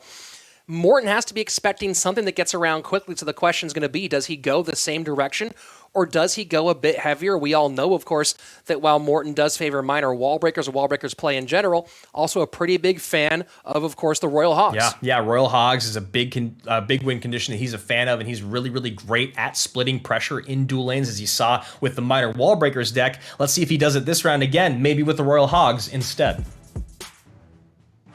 And Morton with a little bit of a emote there, and it looks like Lucas will be going quick. Minor to open things up, Fisherman in response.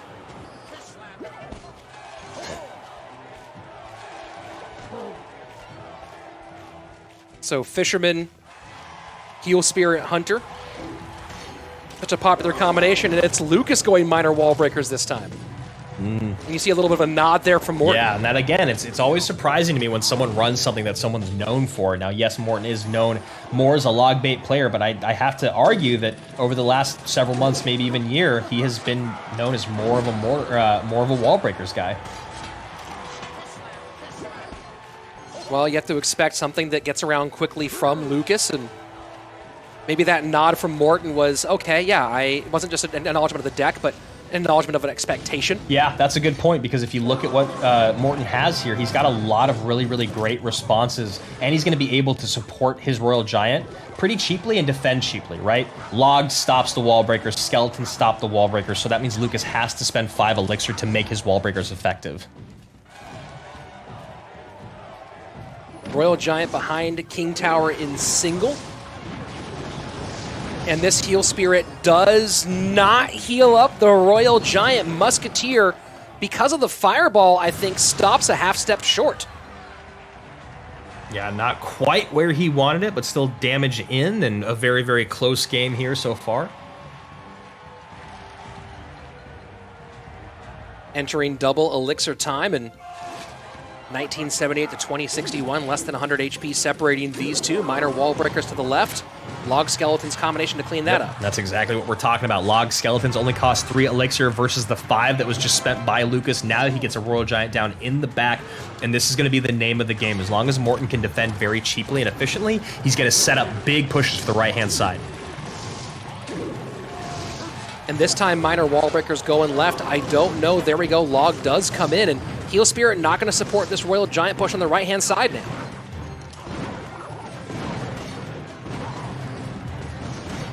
And now you have Lucas, who's one Musketeer away from a Walmart 3. Great Fireball. And a lot of Fireball. Wow. Yeah, that is not the value you ever want to give Morton. Now, even in Elixir, once again, Morton's got a Fisherman on the board that is basically negligible, but still, surprised Lucas defends that, but I think it's because he wants to send in wall breakers behind. RG again, cycle to the right-hand side, going weak tower every single time. Is the SK Gaming player. Now that Minor... And Lucas setting up bomb tower early. Now that Minor is out of cycle, this should be a very, very easy defense for Morton on the next set of wall breakers. Minor back in cycle now, however. And look at this, RG opposite lane. Very, very aggressive play from Morton into the lane that Lucas wants to push, forcing the bomb tower out directly on for the pushback on the RG. Yeah, that's a lot of trouble for Lucas to run into. I mean, that's the most dangerous thing about this Royal Giant deck, is it cycles so quickly, and if you clean things up efficiently, you can get that second Royal Giant down with the same support from your first push. The Log doesn't get the Musketeer on the front end, so Skeleton Dragons have to come out to clean her up. Final minute 20. Morton with a pretty significant advantage. This is a big, big day for Morton so far, doing great in the 2v2, picking up that first game here in King of the Hill, and now looking to close things out against Pain Gaming. Hey, look at that! Wall breakers connect! Huge, huge connection, and that Minor still on the tower. So as we go into triple, this is going to be much closer than maybe Morton would have expected. And now it's almost a tie game. Wow, that Minor got like 8 shots in on the tower. Great Fireball value there. Skeletons have to come in. High Fisherman here going to get taken off the board. That's a great Fisherman, though, because that Musketeer not going to get the damage on the right-hand side anymore. So very, very well played by Morton. Hunter goes to the back. Fireball trying to clear room Wall breakers do not connect. 30 seconds What left. an excellent heads-up play by Morton, getting that Hunter cycled out early to clean up that miner as soon as possible. Log comes in because those wall breakers have no tank, and that is going to be why he wins the game. I love the decision-making from the German. Lucas trying to beat it out, can't do it. Morton clutches things up in Game 5. King of the Hill, SK Gaming, remains undefeated. SK Gaming getting taken to Game 5 of King of the Hill. Pain Gaming hanging on as long as they can, picking up that game win in the 2v2. Oh, nope, excuse me, almost picked up that game win in the 2v2. Sam and Morton go perfect, and then once again coming out in King of the Hill to close things out. SK Gaming, Sergio Ramos picks up 1, Morton picks up 2, and Pain is now 0-2 with a win that is off in the nether. Yeah, that's just a rough one, and you know this is going to be the last plays here as we see that defense against the wall breaker push on the right-hand side. I believe we're getting around to our second Royal Giant here in just a moment. But it was the dual lane pressure, it was the switching of the lanes with the Royal Giant earlier on that really moved this game into Morton's corner. Look at that perfectly placed Hunter with the log, prevents 100% of the damage from the miner and the wall breakers. Morton knew that there was one good decision to make by Lucas, and he called it. He called his bluff. He sends in a perfect Hunter. This time he pre-cycles the skeletons, so he's just playing in the future, and he knows he's going to be able to get back around to his next spell before Lucas can get that fireball on the tower. Yeah, I mean, Lucas played a good game overall, but Morton played a better one, and Morton certainly had a lot of tools that were valuable in this case, and we talked about the cheap defense able to put on those 5 elixir miner wall breaker pushes. And, you know, it's a big question of what Lucas could have done differently to create more pressure, to create more connections, you know, trying to counter push behind the knight, potentially, as we saw Morton doing in the game beforehand. But overall, it's just a great performance by Morton and a great call of when to take advantage of that extra elixir. That was key here for the German. Yeah, I mean, Morton doing exactly what you expect out of him, performing exceptionally well in high-pressure situations, doing it with different decks, and doing it with any deck. And you know what? I'm actually going to sit down with Morton and talk to him after the show today. I can't wait to kind of pick his brain about how well him and Sam have been working together and what SK kind of expects from Sergio this season and how well Javi's been playing. So a lot there to kind of unpack.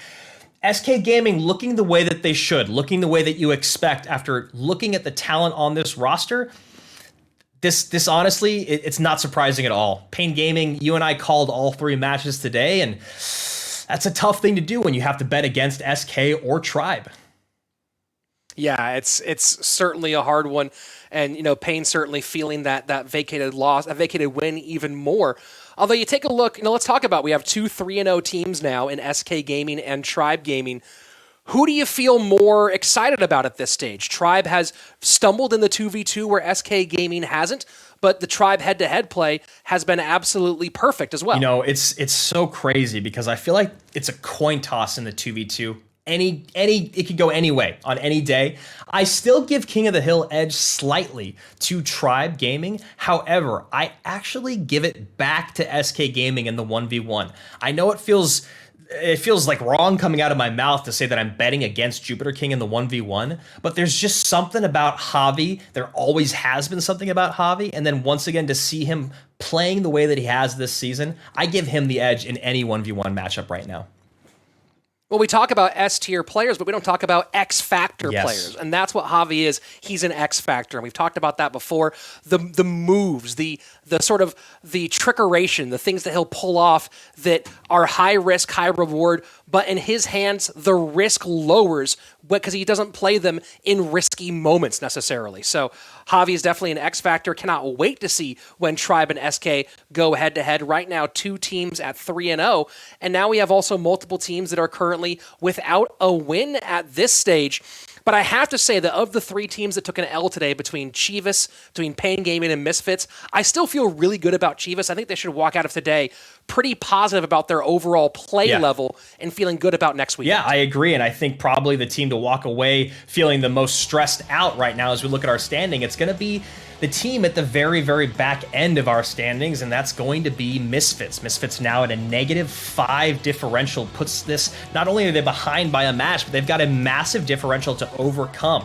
So they've got to turn things around here, and we'll see how they want to do that next weekend. Do they go back to what they tried in the first couple matches, or do they go to what they tried today? So Tribe and SK, perfect through this weekend. 3-0 both. Tribe with an edge now, 5-4 in that differential. CRB at 1-1, as is Dignitas and Team Queso. Rich, tell me about the second half of our standings.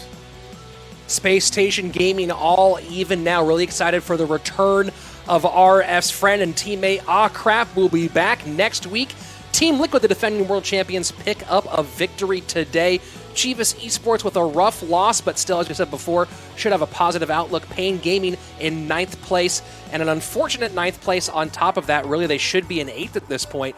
And Misfits, again, 0-3 already, and you know, kind of, I think the issue with Misfits, Andrew, is they feel like the only team without an identity. Yeah. And speaking of Misfits, they're going to close out our Sunday match day. But first, we're going to see Team Queso facing off against Cream Real Betis. Second match of our Saturday will be SSG facing Chivas Esports. And then to close out that day, it will be Dignitas and Team Liquid. Tell me about Sunday. Cream Real Betis doing double duty next weekend, going up against Pain for their opening match on Sunday, so opening both days. And then the middle match tomorrow, or next weekend. Ooh, boy, SK and Tribe. We will only have one undefeated team at the end of the weekend. And then Misfits, man, their schedule has been absolutely brutal to start off this season. They go out of the frying pan into the fire from Tribe Gaming over to Space Station Gaming to close out the weekend. And a fully rostered Space Station Gaming, as you just mentioned. So a tough day. Misfits gonna need to pick up that win. They have to. They cannot go 0-4.